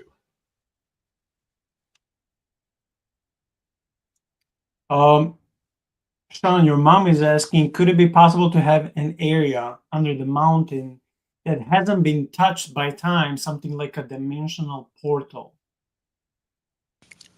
Yeah, I mean, I think that's possible. I don't know why you would have a portal that, I mean, so either you got a portal, how do you use it? How do you get down to it? If you're going to use it to send, so it's a portal, I'm going to send something from it, I got to get to it. And if it's a portal to receive, I got to get out, right? And so this is something that's kind of under the, so I think it's possible, but I don't think that it is something that was intended to be buried underneath ground. So something like Ben was saying, antediluvian, could it have been like a transport portal? That's even a cooler idea. I love it. Right? Like they had stargates. That would be, I'm down with that. But I just don't think that it currently occupies the space that it was intended to, because obviously we can't get to it.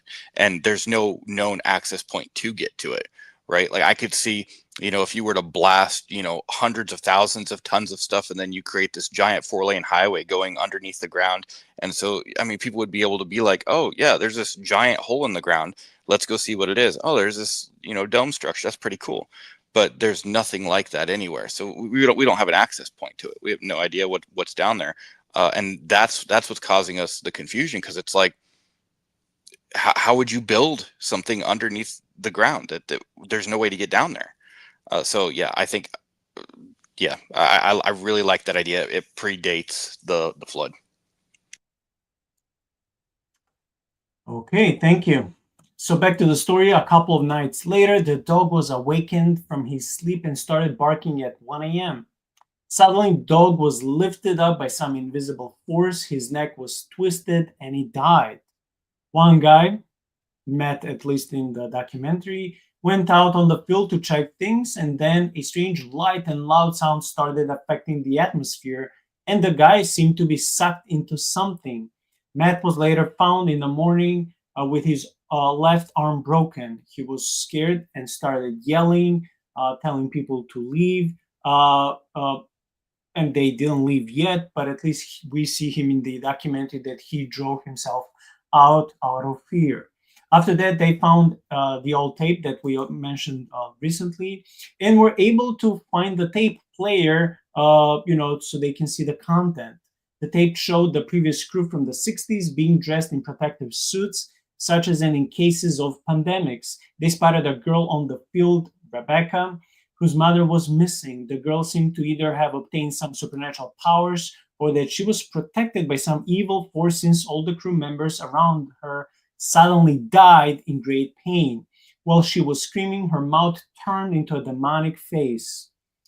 Then a tall, skinny monster appeared and killed the camera guy. That was the end of the tape.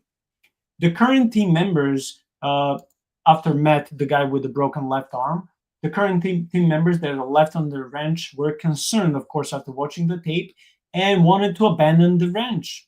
As they were walking outside, this hyena or wolf-like beast went after them. Bullets didn't do anything to the animal, so they ran into the car. The beast was so strong that it hit the car, so the cart was spinning. Lisa became hysterical and hit a guy sitting by her like a maniac. Later, she said that she doesn't remember a thing, even when she was becoming hysterical and aggressive. One of the members, Sam, his theory was that this was all one thing or one intelligence, quote unquote, behind the mysteries. So orbs, wolf, the Cody's ghost running through the ranch. They could be all one part. Everything else, everyone else except Sam wanted to leave the place, but he was stubborn because he wanted to stay and research the thing because of this intelligence. And I think we can stop here for a second. If you guys have any comment of could this be all? Yes, we can all say it's all related. But could it be all what they call in the documentary, quote unquote, one intelligence that somehow we saw this in so many sci-fi and horror movies. There'll be an invasion or a parasite that will invade humankind, and there'll be a mastermind, a big brain, their boss, call it whatever you want, that will give them telepathic instructions, how to behave, when to invade, how much to attack, where to go. It will tell them the strategy. It will guide their own alien species or a parasite or zombies, whatever it is, depending on different movies and TV shows. So could we see maybe something like that big intelligence that is being guided by one mastermind, one big, sinister mind behind this, who of course we don't know who is, except it's easy for us to say, well, it's Satan, it's Lucifer, it's the devil. But can we see something like this, all these paranormal experiences as one intelligentsia just being manifested through different forms, like orbs, wolf-like huge creature, and things of that sort? So I believe that there is a singular intelligence that is directing all of those different players. I do not believe that they are all just different manifestations of the same being. I think they're different beings, but I absolutely believe that there is, if you want to call him a puppet master, in the background that's causing, these things to happen and coordinating, whether it's the attacks or the, electronics turning off. The skeptic in me calls it the argument from absence, right? Because, we keep looking, to the NIDS team and stuff to like, give us the proof. Where's the proof? And they're like, we can't give you any proof because every time we try to take a measurement or we try to do something, all of our stuff powers down. And like, you can watch it happen in real time, even unaffiliated private contractors that are brought out to the ranch specifically to conduct a scientific experiment, will have everything, powered independently by all their own stuff. And, they'll be trying to launch a rocket in the air or something, and they'll say 1, 2, 3, launch. And right as they go to shoot the rocket up into the air with all the, telemetry stuff on it, all of the power just shuts down when it was just working, And so the skeptic in me says, oh yeah, likely story. You're faking it for TV. But the thing is like, that's what's been happening out there for decades. As soon as they go to try and catch something on camera or, get a measurement of this or that, things shut down. They can, you see some of the like Geiger counters and some of that kind of stuff. You do see, the guy that gets, the embolism or whatever in his head, like he still has the x-rays and shows them, on different interviews and stuff. But yeah, I don't think that it would be one entity, who's just appearing as a wolf, and then an orb, and then an alien, and then a ghost, and then a this and a this and a this, because that to me feels like I would be ascribing too much power to one of those entities. Because I mean, that's what we look at when we try to describe, the Trinity, right? That it's one God, but it's three, but it's the same essence, and so we try to work our way and kind of grapple with it as best we can.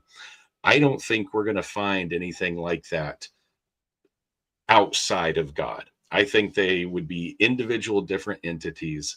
Something that I love about Skinwalker Ranch is that it marries, Bigfoot with, demonic and skinwalkers with UFOs. There's not any other place that I can think of that takes aliens, cryptids, spiritual, and manifests all of it in one place. So yeah, I think that there is probably, one intelligent being that's pulling the strings of all these different other beings, but I don't think that they're all manifestations of that one greater being. Yeah, according to Kelleher, the NIDS team referred to this as a pre-conscious intelligence. So this is something that knows what you're going to do before you do it. So it knows when you're trying to get a measurement. It knows when you're trying to take a picture. It knows when it's being recorded. There was on the Skinwalker Ranch television show, they brought out a dude from the university that was an astronomer and brought out all these telescopes, and they want to know what the stars look like going through this anomalous area that's about 3,000 to 5,000 feet above the ground level. So they want to look and see what's going on here. So he takes these 3 telescopes, everything from the most basic to like professional astronomer gear. And so he's out there, and this thing, it auto calibrates. So it'll look at the sky. It's got stars recorded in it and the data, and it can tell you exactly not only what part of the sky it's looking at, but where it is on planet Earth. That way it can orient itself to identify where the stars are. So they have it set up, and the dude says, it doesn't want me to look at the anomaly. He says, it doesn't want me to look at the anomaly. Then he says, it's deleting stars out of the computer, and you can watch the screen as stars disappear. So it's losing data. Something is hacking into this thing and deleting data off the hard drive of this computer, of this professional astrological equipment, in order to be able to look at. So they can see stuff through like the viewfinder. But then they're like, okay, so that's fine. We'll just look at it. We'll just use the camera. The camera disconnects. This is like a USB cord. It disconnects and will not connect. This is not Wi-Fi. It's not Bluetooth. It's not like it needs internet connection. It will not connect. They even had a guy come in with a drone. This is like a professional drone. This guy does mapping for like oil rigs, and he wants to map the area to be able to do like LiDAR, be able to get an entire layout of the area. The way that operates is it operates off of a GPS satellite. So you could have no internet connection, no nothing. That GPS satellite's always running. It cannot connect to the satellite in that area. It connected up at the house, but when you come out to the area, it will not connect. He's like, I can't fly anywhere. So then they go back to the house to reconnect. They reconnect, and this thing has a battery life on it of like 15 hours. He was out there for like an hour trying to get it to connect. Goes back to the main house, and the battery is down at like 20%. He had a full battery. Like it just drained like 12 hours of battery. How does that happen? So there's something that's conscious that's going on there that's orchestrating these things. Now, as far as like somebody getting taken from the ranch or something like that and reappearing with like a broken arm, I haven't heard anything like that. But what I have heard was much scarier, which is the NIDS team observed a portal opening up and a creature crawling through the portal and dropping to the ground. Now, this dude had a what do you call it? It was like a long exposure camera trying to take a picture of this thing. And after multiple pictures, all he got was a light dot. But in binoculars, the other researcher said he could see something crawling through the portal and dropping off onto the ground. So when you said the thing about like this tall, gangly monster attacking, that might be dead on. So there are parallel things that are happening at the ranch. I mean, it's almost like there's so much going on at the ranch. You could basically blindfold yourself and throw a dart, and you're going to hit evidence. It's like you can't miss there. You couldn't make something up that's too crazy for what's going on at the ranch. Wow. So I'm so glad we did this episode because, like I said, I was coming from the skeptical position because I didn't find too much, and I didn't watch this TV show, which has like several seasons so far. So I'm glad you guys joined me so that you can tell me from the other perspective. Okay, we're almost done with this documentary. After this event, when one of the guys leaves and others wants to stay, Cody's ghost comes to his father, who is sitting outside the house, and the ghost is pointing to a certain way. Hoyt, his father, runs after Cody's ghost. The rest of the crew, except Sam, plans to escape, but their truck is completely wrecked by someone or something. They called for help, so they had to wait until the morning, right? Because they don't have any vehicles available to leave. One of their friends, Ray, grabs a gun and kills himself in the kitchen because of all the pressure. Suddenly, a very bright light and a very loud sound appeared outside. It seems that it was the same long creature that killed the previous crew from the 60s came now in their house. So now the same being, the 500-pound, wolf-like creature, but that skinny, creepy-looking, entity from that, from the 60s when they saw from the tape. Now that creature is suddenly inside the house. They all start hiding inside their rooms, and as the light flashes, the creature suddenly disappears. One of the people runs to the jeep, but the flash appears there, and the creature also appears, and it takes the crew member with itself. They just disappear. Now we come to the end of the documentary. Cody's ghost is standing before the ranch the following night and the morning, and the boy, well, his ghost doesn't move. A huge spacecraft appears above him at 3 a.m., the witching hour. We know that. In the following morning, and a huge beam of light points to his ghost, and this is where the documentary ends. Any commentary when it comes to the end, and then we'll switch to this to the both of you guys mentioned Kelly Harris and Nupp's book. I want to read few sources from that book as well. But any comments when it comes to the ending of this documentary? And because we've been already hour and 50, maybe we can be brief this time. Yeah, I would just like to say, yeah, that's your classic Blair Witch ending, right? Chaos, chaos, chaos, chaos, chaos. Man standing in the corner, staring and scene, end cut. So that's a little bit of Hollywood. Obviously, yeah, the tall gangly thing, they're gearing you to, to think that this is an alien being, and that it's even potentially the same alien from the 60s, as in more modern times, that's going and taking people. But yeah, I think they Hollywooded it up a little bit. As far as the light, in the television show, I can't remember if it was Dr. Taylor or Whitaker that captured it, but they went outside. The entire mesa area lit up, and they go outside to try to figure out where the light is coming from, and they can't find anything, and it looks like a door just closed, and like the light moves away like a door just shut on it. And now this is something that also, it's a phenomenon that happens in the Smoky Mountains, where for some reason the mountain will just light up with no source of light. And so this is, classic Portal, right? So when you're talking about the light and the beam of light and stuff, I'm thinking like, yeah, that's something that happens at the ranch, where you have like these light phenomenons. And then in other places, I'm not sure if this occurs at the ranch or not. I think it does, because I think I have heard them talking about metallic sounds, but specifically in the Pacific Northwest, before an encounter with like a Bigfoot, they'll say that they hear a sound like a metal door closing. And it's like the classic portal, right? So yeah, I think that lines up perfectly with what they intended to communicate in the documentary. Again, I'm gonna agree with Ben here. They Hollywooded it up because they wanted to do the Blair Witch kind of thing, which was super popular at the time. But no, I mean the as far as the phenomenon that they're trying to communicate happens there, yeah, they're spot on.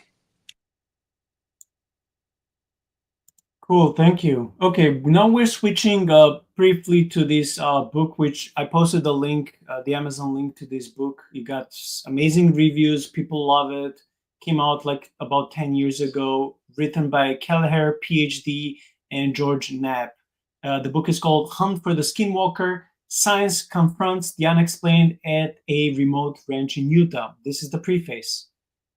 This book is an account of a remarkable series of unexplained events that took place on a ranch in northeastern Utah and the unprecedented scientific study that followed.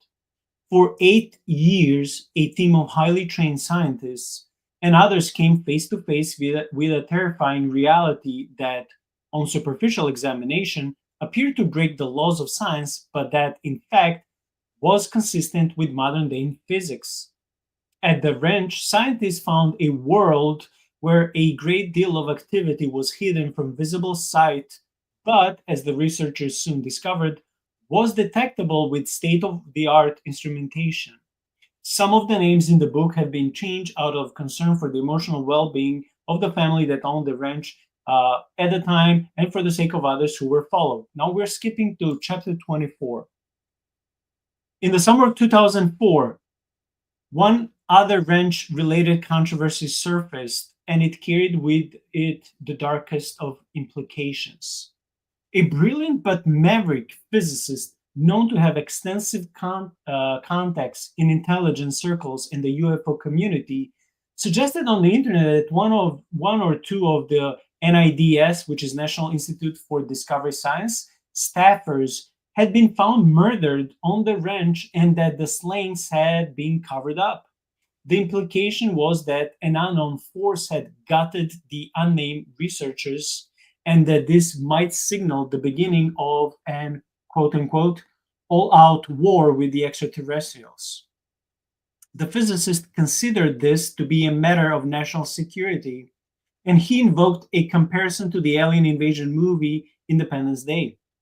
He further asserted that the only reason he had shared the sketch information with others was so that he could find out whether it was true. In subsequent missives, I'm not sure what is this word, he stated that the original source of his information was a member of the NIDS board.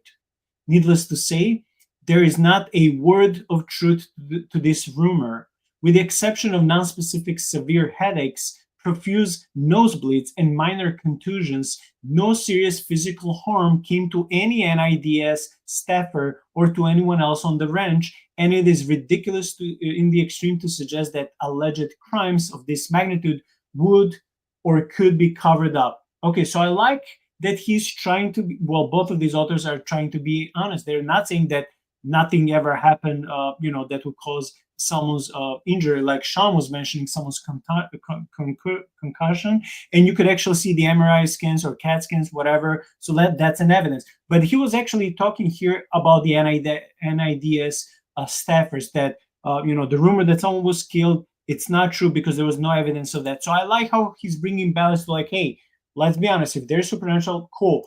But let's not also exaggerate and add all these extra elements if we cannot prove or give any backup.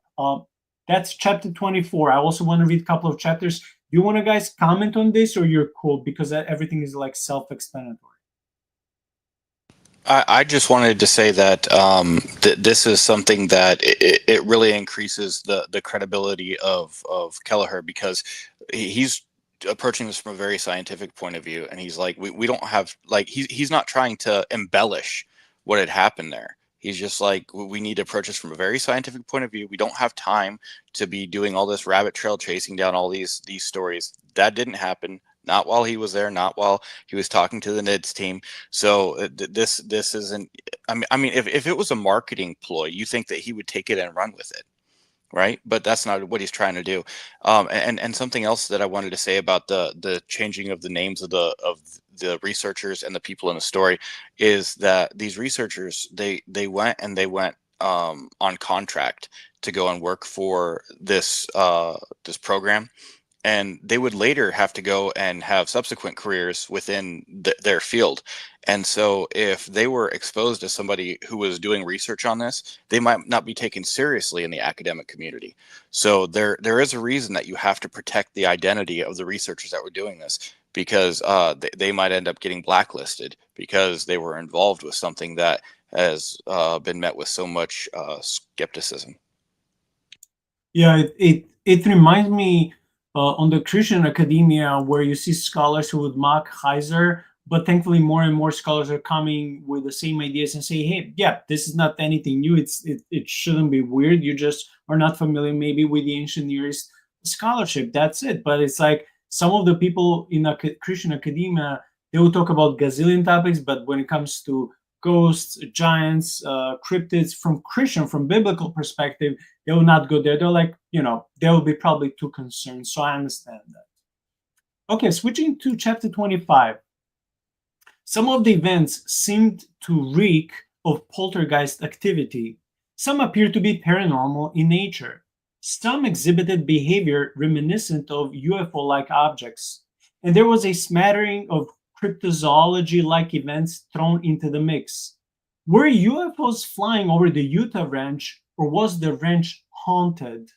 And according to local lore, sometime in the 1970s, after a series of unexplained happenings on the property, the ranch was even visited by a strange individual wearing a black suit and driving a brand new black Cadillac with tinted windows, an event that is reminiscent of the so-called Men in Black episodes.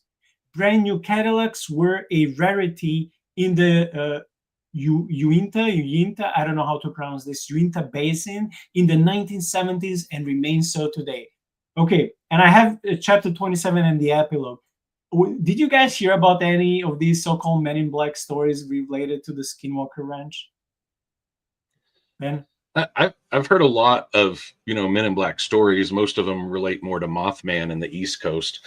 I hadn't heard of any Men in Black dealing with Skinwalker, but the whole time we've been talking, I kept thinking, why hasn't there been?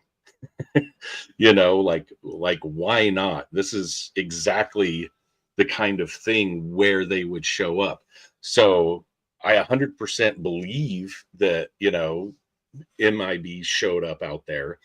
I don't necessarily think that they're like a secret government agency as much as probably part of the problem.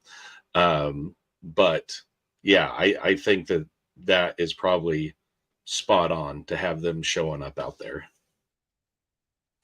Yeah, I don't recall any specific instance of in my research of finding anything about the Men in Black, but again, there was a MIB shaped hole in my heart as I was reading the accounts of this, because I'm like, yeah, dude, this is totally like something the Men in Black should be investigating. But again, I agree with Ben. I don't think Men in Black is a secret government agency. If you read the accounts of people interacting with the Men in Black, they tend to be stranger than the phenomenon they're investigating. Okay, thanks. Now we're switching to chapter 27, which is lengthy, so maybe I'll skip a couple of times so we can comment before I end. We have no real evidence to suggest that Indian witches have the ability to pull off the kind of wild exhibitions and phantasmagorical events that were seen on the ranch by many witnesses. Native American beliefs in other worlds and portals to other realities have demonstrable equivalence in modern science, and in that sense, we wondered if their legends about skinwalkers might also have a scientific step brother, something that might help us to understand what unfolded. It may not have been a true skinwalker that was haunting the Gorman Ranch, but something certainly manifested itself again and again over a period of several years. Something gave rise to the bewildering plethora of anomalies. Something manifested itself as a black cloud in the trees, from which a telepathic voice reached out to the NIDS scientists. Something appeared as an opaque predator creature that roared loud enough to make a grown man cry. This is all new info. I love this. We didn't see this in the documentary. Something moved through water but could not be seen. Something generated voices from the sky. Something floated in the sky as glowing orbs, stealth-like craft, disc-shaped UFOs, and even a flying recreational vehicle. We saw them. Either a single intelligent was responsible for conjuring up this amazing variety of ephemeral events, changing its appearance and form as well as its tactics and strategies, or a quote-unquote family of anomalies was sharing the rent in some kind of paranormal fraternity house. Okay, so first I'm a little bit, I won't say disappointed, but confused. The authors don't see that shamans would be able to pull out something like this. Yeah, probably not everything, but with the Skinwalker, we heard so many different stories and testimonies of this sort. So maybe I would here disagree with that. But also all these, stories that I didn't watch the TV show that has several seasons. I only watched this and a couple of other videos. I didn't know about this predator creature-like coming, and making this roaring loud sound. I didn't know about this black cloud in the trees from which a telepathic voice came down. I didn't know about the something moved through the water but could not be seen, or something generated voices from the sky, disc-shaped UFOs. This is all new to me. Any comment on this, Ben? So as we're going through this, for some reason, it keeps just reminding me of this guy that I've heard on a couple of podcasts, and he's an old farmer guy. I think he's in like Ohio or somewhere. But he recounts stories of, when he got retirement age, he went out and he bought a cabin, that's out in the woods, and he's way far up north, like close to Canada somewhere. And that once he started living in the cabin, he and his wife, he started exploring, and he found a burial mound, like a serpent-shaped burial mound. And that he would see lots of things like orbs and lights and portals and Bigfoot. And it was like a doorway was open, that the burial mound was like an energy source, similar to like a Stargate, but that it would open up and that these things would come through. And that, the more you talk about, the footprint of the velociraptor, and you hear about, this thing that can roar and make a grown man cry, it makes me think exactly of him recounting how one of the things that was sent through the portal to come after him was a thing called a boar croc. And that the boar croc is like basically a prehistoric crocodile. They don't exist anymore. And it's got, a Latin name, but the Latin name translates to boar croc. And it's this huge, massive crocodilian, animal, that can smash trees and just, destroy cars and whatever it wants to, and weighs, probably close to a ton. So everything that I keep hearing, and I've never drawn this parallel before, but reminds me of the exact same stories that he recounts. And the thing is like, he's just like an old retired farmer guy. He's not looking for fame or fortune. He has no reason to lie about any of this, because his friends and family, will think he's nuts if he does. So he seems a pretty credible witness, but it's on the complete other side of the country. And he's experienced a lot of these exact same phenomena, where he lives. And so it just seems interesting to me that you can find, something similar somewhere else, just not at the same magnitude of what Skinwalker Ranch is. So yeah, I think that's kind of, the one parallel I wanted to bring out right now. Hey Ben, was his name Lee, the guy, the old farmer guy? Okay, Yeah, I think that was Lee. Yeah, yeah. okay, Nico, that is the guy that I said that we need to go and investigate. He lives right off of Bray Road. He had bought the property for hay farming, and there's a cabin on the property, and so he's had to stay there a couple times. And he's like, when I stay there, it's crazy. And all of his neighbors are like, that's where the beast lives. The book, The Beast of Bray Road, was written about his property. Okay, what state is this? Where does he live? So how can we find him? Like through internet sources, or does he live in the same state like you? He lives just across the Illinois border into Wisconsin. Oh, okay. So not that far from you. But yeah, about the phenomenon that they were just talking about there, the thing that roared really loud, that was the thing that left the velociraptor footprint. The thing that was speaking telepathically to them, the account of it was terrifying, because the guy is looking, and then all of a sudden, like, he changes and he starts speaking on behalf of this thing, and he's looking through this, like through these binoculars, and he's talking to the other NIDS team, and he's saying, I'm watching you, I can see you. And it's like, what's happening? But it's like he was controlled in that moment by the thing that he was looking at, which is just absolutely terrifying. But yes, things that happen there in Skinwalker Ranch, they happen to lesser extent, but they also happen in other places. And I would agree with you, Nico, that I think that his Colm's loyalty to the scientific method is I don't necessarily want to say clouding his judgment, but he can't use the data from anthropological sources. He has to use scientific data in order for this to be taken seriously. And so I don't necessarily think he's saying, well, the shamans can't do that. But I think what he's saying is, we can't chalk it up to shamanism because we don't have a mechanism for shamanic magic. But there is a mechanism within physics to explain that. And so it's one of those things where, oh, just because you give a name to it makes it real.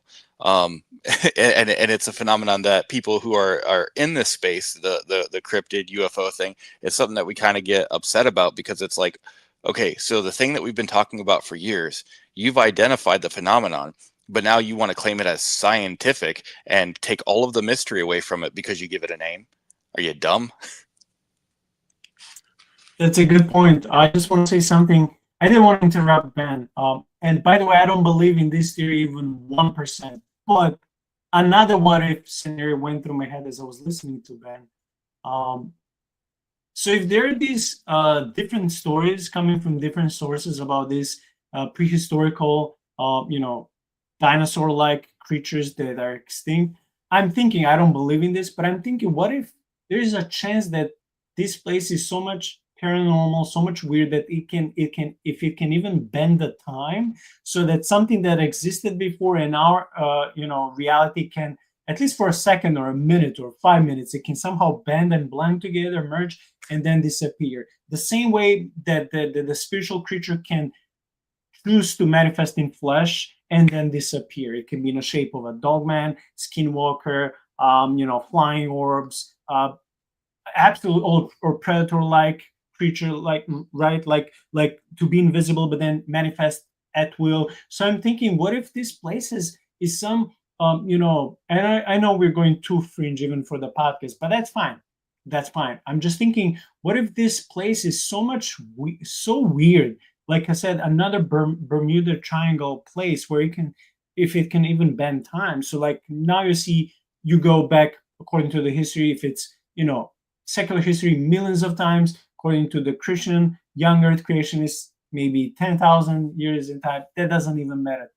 But let's say these two realities become one for a short period and then it disappear. Like something would make these two realities as two strings somehow merging for a second.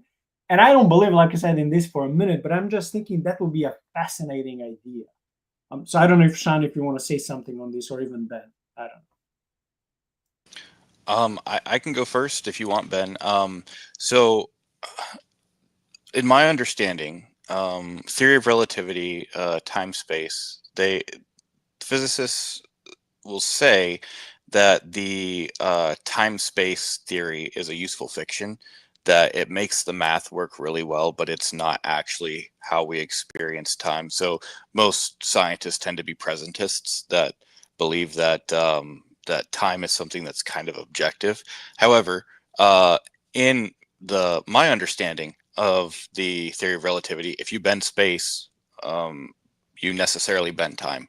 And so if you are creating this overlap, this bend in space, then you would have to bend time. Again, I guess the theory is just a useful fiction. It's not something that necessarily follows, and it is only employed because the math works out really well.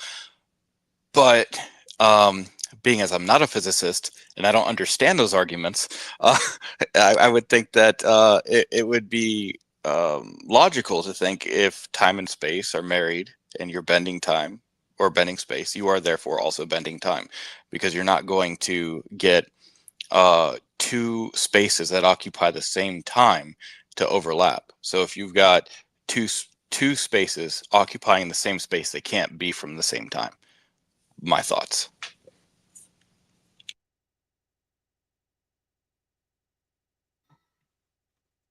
So yeah, I'm actually reading through William Lane Craig's book, Time and Eternity, right now. But the more study that I do on what time actually is, the more, unfortunately, the more I'm believing time travel is just not even possible. I don't think that it's a thing. You know, my mind might change, you know, in the future as I, you know, collect more evidence. But right now it's looking more like time as we experience it is more a product of our mind and our memory. But in actuality, the only time that exists is what we experience is right now.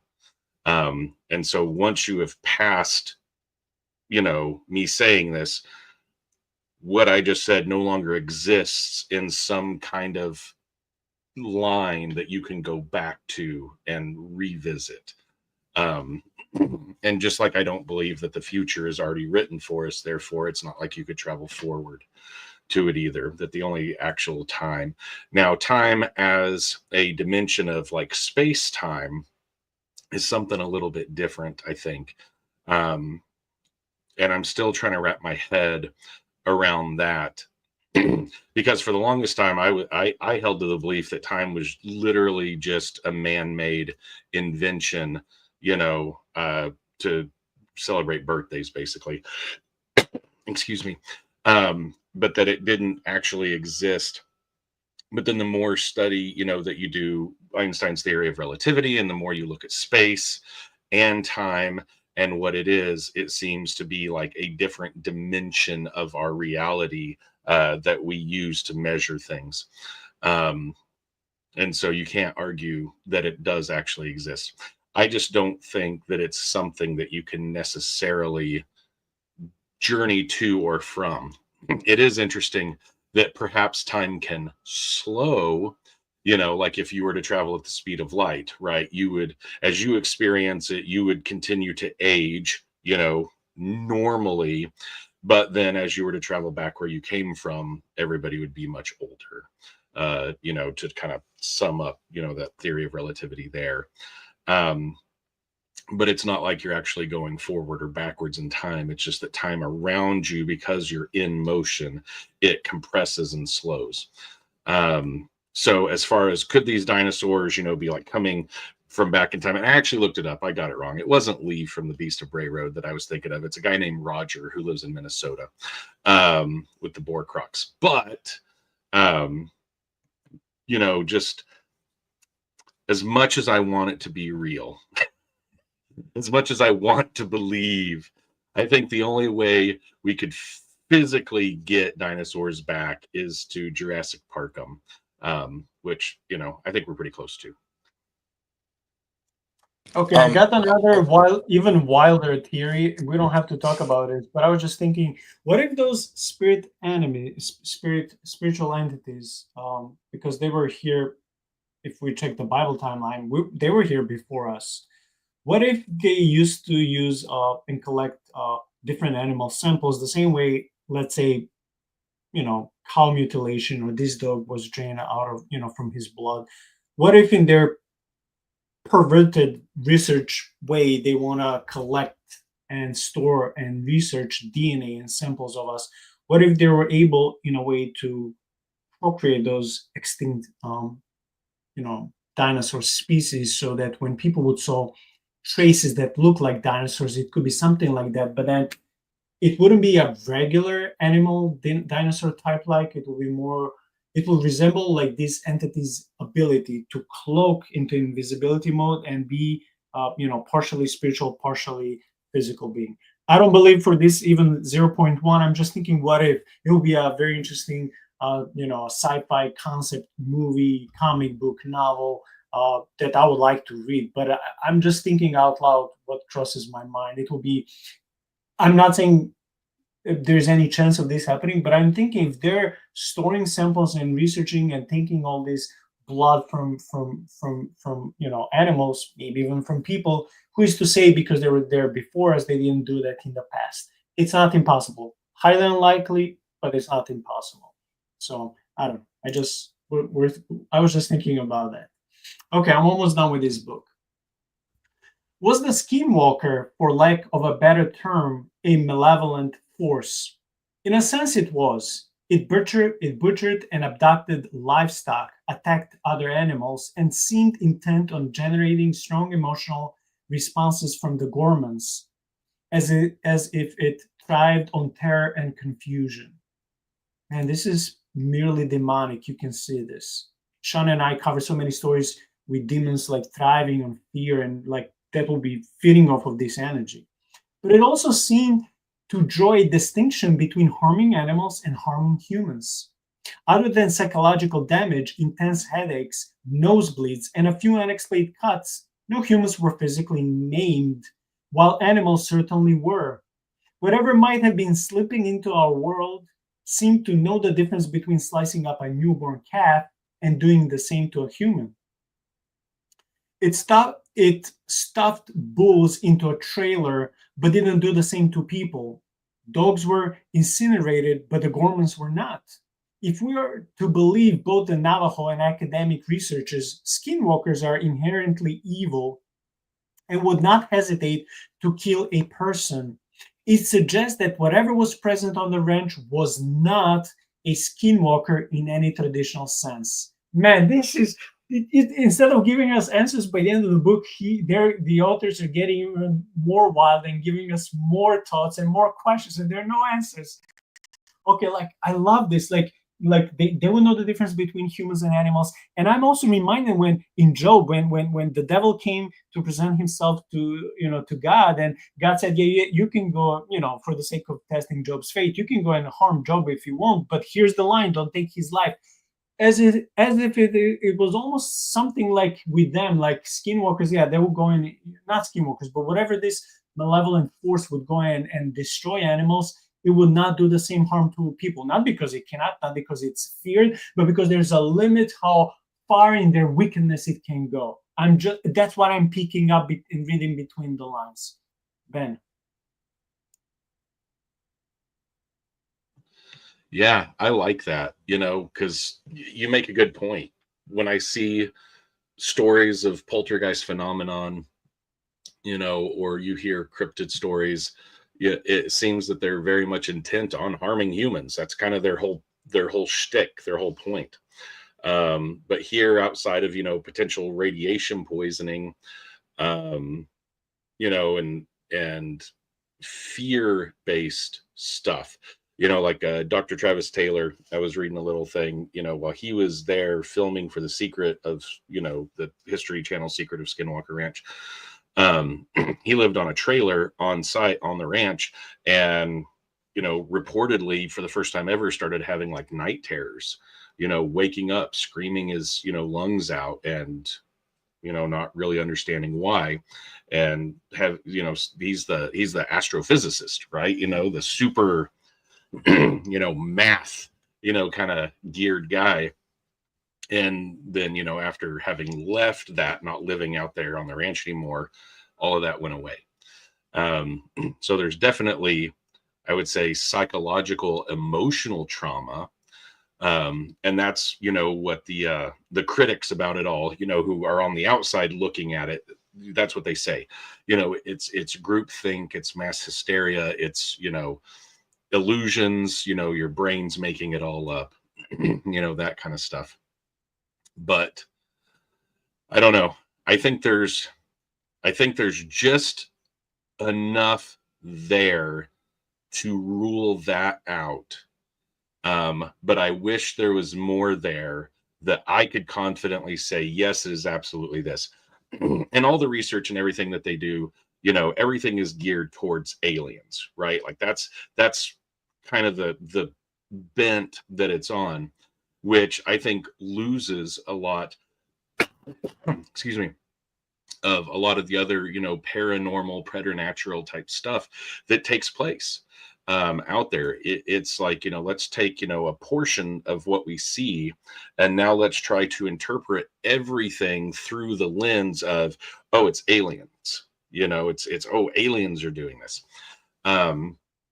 And I think there's just a lot more going on out there beyond that. It kind of reminds me of the old TV series Lost, like it was, what is this? How is there a polar bear? What's the monster that's knocking down trees that we never get to see? Why are we finding temples? What's up with the bunker and the timer counting down? It's like, it's got all of these different things at play in this one area. Did you say the old TV show Lost? Dude, you made me feel so old suddenly. That was like so 15 old. years ago. Hey, I'm older That's than not you, old. but Lost is old. I'll But yeah, forgive you for so this one. there you go. Yeah, so it just, it has so many awesome, unique aspects. There's so much that's going on there. I think there is definitely something actually happening. I just want to go out and experience it myself so that I can try and wrestle with it and figure out what it is. So if for some reason, the owners of Skinwalker Ranch happen to see this and want to invite me out because it's private property, I don't want to get shot, I would love to go walk around, and we'll bring Shaun and it'll be great. Fun had by all. And maybe we'll eat, velociraptor testicles. We'll see.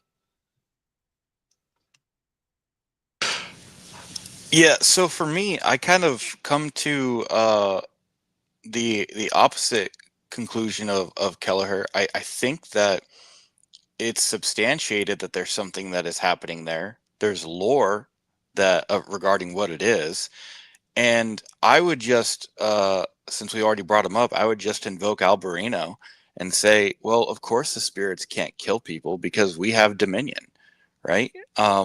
As humans, we have dominion over the land. They can't kill us. They can scare us. They can harm us, physically, scratches. When you look at paranormal activity, poltergeist activity, you never see somebody killed. It's always somebody was hurt, somebody was scared, lights were moving on and off. Animals get killed quite often, but not people.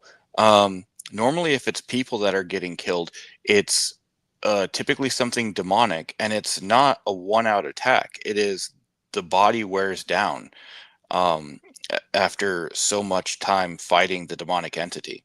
So yeah, I think I would just come to the opposite conclusion of Kelleher. I think that there's enough to say there's a phenomenon that's happening. We have a category for it. The people who've lived on the land forever tell you what it is, but I don't know, I'm not going to believe them. I'm going to invent some new physical phenomenon that's going to explain everything that they're saying. Has all the same explanatory power, but it allows me to say these people are stupid.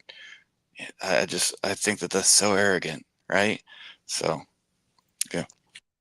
Okay, before I read the epilogue, and we'll be almost done with the episode, I just want to invite everyone to subscribe to Pastor Ben's YouTube channel, which I included in the video's description. I think it's called Pastor Ben's Thoughts.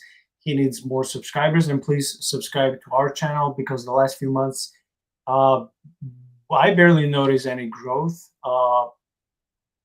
Many people would unsubscribe as much as they would subscribe. So, if it doesn't hurt you and it won't subscribe, like, share videos, it will help the algorithm.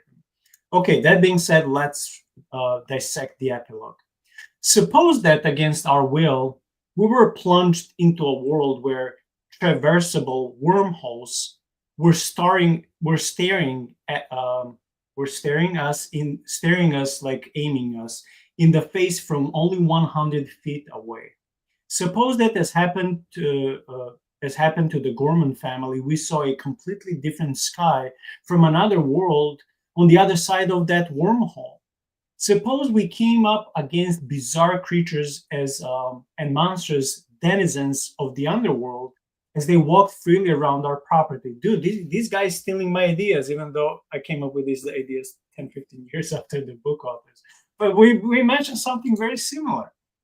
How would we react if the concepts of extra dimensions and parallel universes were interfering with our daily lives in a frightening and completely unpredictable manner? What then? Suppose we were suddenly living in a reality where we were certain that some non-human intelligence was aware of our every word and move and seemed to have a fascination with toying with us. What if these intelligences began introducing terrifying animals into our property from other dimensions? We also said this. And conversely, what if they stole our cattle and transported them into another dimension, never to be seen again? This may have actually happened to a ranching family in remote Utah and under the radar, possibly happened dozens of times around the United States to other ranching families. These families did not go in search of the bizarre, nightmarish realities they encountered. They're normal citizens who are concerned with paying the mortgage and spending time with their children. That's the ending, the epilogue of the book. But I'm so amazed how we came up with similar hypotheses. We don't claim that's to be true, and they don't claim to be true. They're saying, what if? And that's an end of this great book. Amazon link, once again, is provided.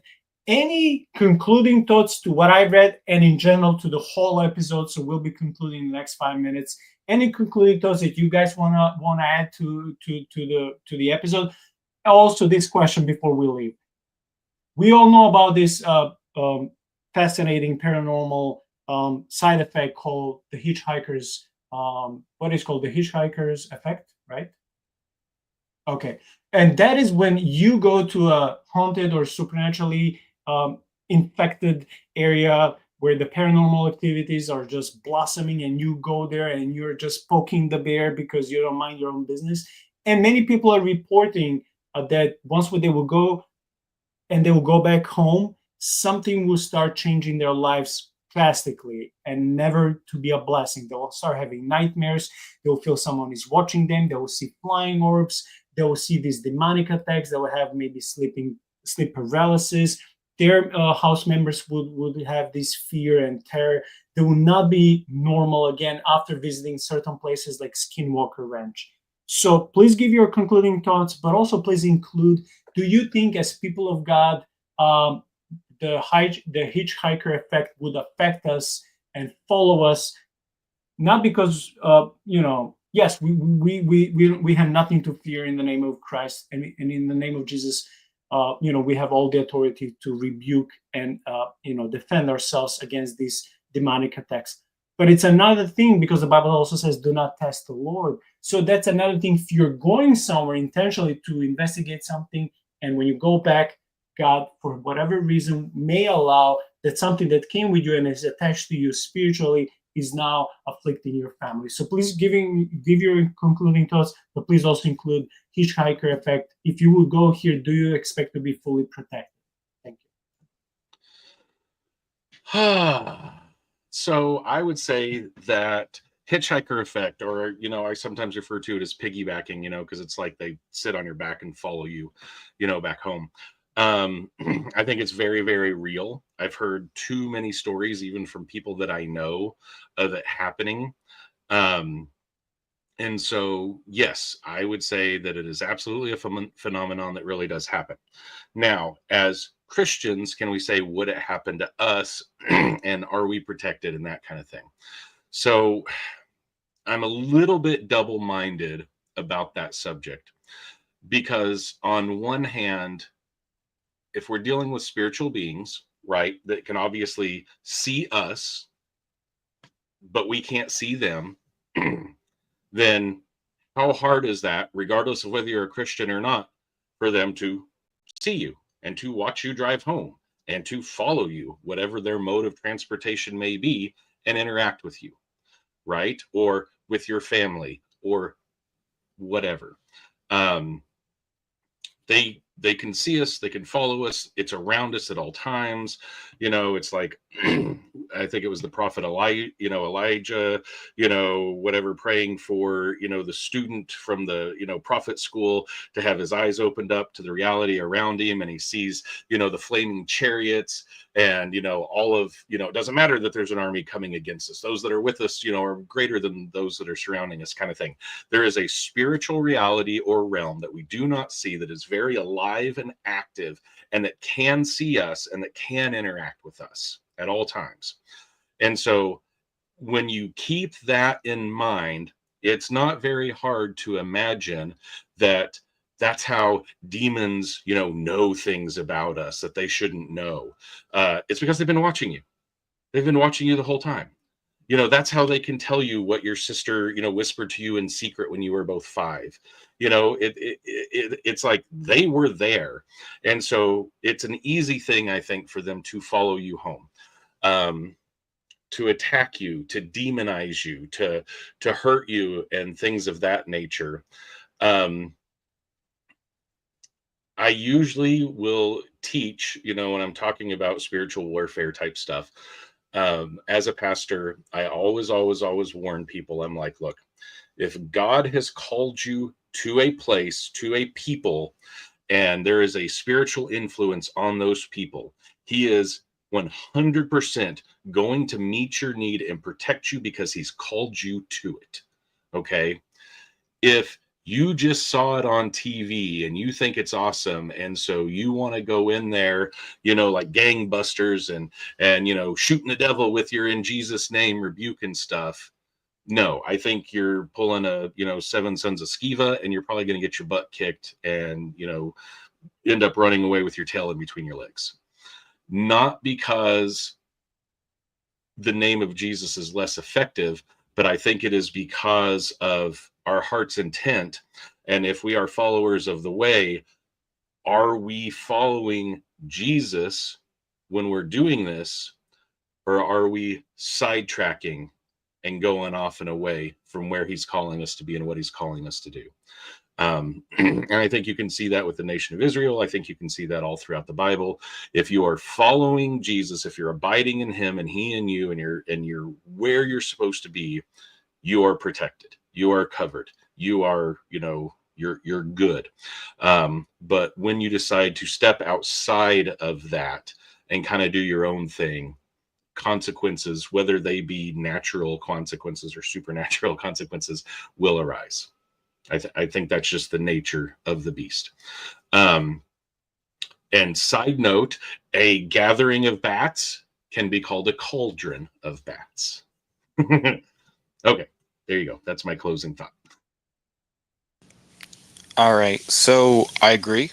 I think that if you are going into this place with the intention of stepping outside of God's covenant that he's made with you and the parameters, I'm not going to speak with spirits, and you go there with your little EVP and you're like, hey, what's up, guys? How y'all doing? You're going to be in trouble because you're not under God's protection, right? But if, so say you go there and you're setting up cameras and you're just chilling, you're making hot dogs, and you catch stuff that's happening, I don't think that you're in that kind of trouble, because you're just doing an investigation. You're not violating any rules, anything like that. Now, could you still get a hitchhiker? Sure. I mean, like Ben said, that they could follow. I mean, you can't see them; they could see you. They could follow you. And so, what are you going to do? You're going to reject it. You're going to renounce it. You're going to rebuke it. You're going to revoke its rights. You're going to kick it out. It ain't going to want to be there. Your house is going to be the most unsettling place for that spirit. You're going to worship the Lord. You're going to proclaim the name of Christ over everything you own. And that thing, he's going to be gone because he don't want to be there, because everything you do every day reminds him that he's defeated. So that's how you deal with that. Now, I have a friend in my church. He was a missionary in South America for 10 years. And when they went down there to the tribe gave them this huge lot of land on the other side of the river. And the reason they gave them the land, they come to find out, was because there was an evil spirit on that side of the land that wasn't going to let them stay there. They didn't want the missionaries to be there. They wanted the thing to kick them out. Well, turns out that the river would flood on one side and not the other. It's not how rivers work, but the missionaries were protected. Turns out that there would be swarms of locusts that would come and eat up the crops of the people over there, and they would come and ask for the food from the missionaries. And the missionaries never ran out of food. They would just keep giving them food, because God protects his people, and these people converted to Christ because they saw all of these miraculous things that were happening. Their gods were defeated, and Christ was proclaimed. So, do I think that that these places are necessarily dangerous for Christians? Not if you're called there. Like Pastor Ben said, if you're called there, if God gives you the calling, he's going to give you the protection while you're there. However, could they be dangerous to somebody who's out thrill seeking? Yeah, and I think that's part of the thrill seeking. Right? You're not going there because you're going to be safe, right? You don't go watch a horror movie because it's going to give you, nice, happy feelings. You're chasing something that's going to give you a rush. And so I think that there is an inherent danger there, and that's what attracts you to it. But I also think that as believers, we are more protected against those things if we are obeying the Lord. So I don't think that there's anything inherently wrong with going there to record and take measurements and stuff like that, as long as leave your Ouija board in the pit of hell. Don't bring it with you. It don't belong with you. You don't need your EVP thing. You can set up mics on cameras. Don't be talking to it, right? And just hang out with the boys and worship the Lord. And if you're in a place that's truly cursed, they're not going to like it. And I guarantee that'll generate something. So maybe go there and have a psalm sing or something like that, and you'll get all the evidence you need.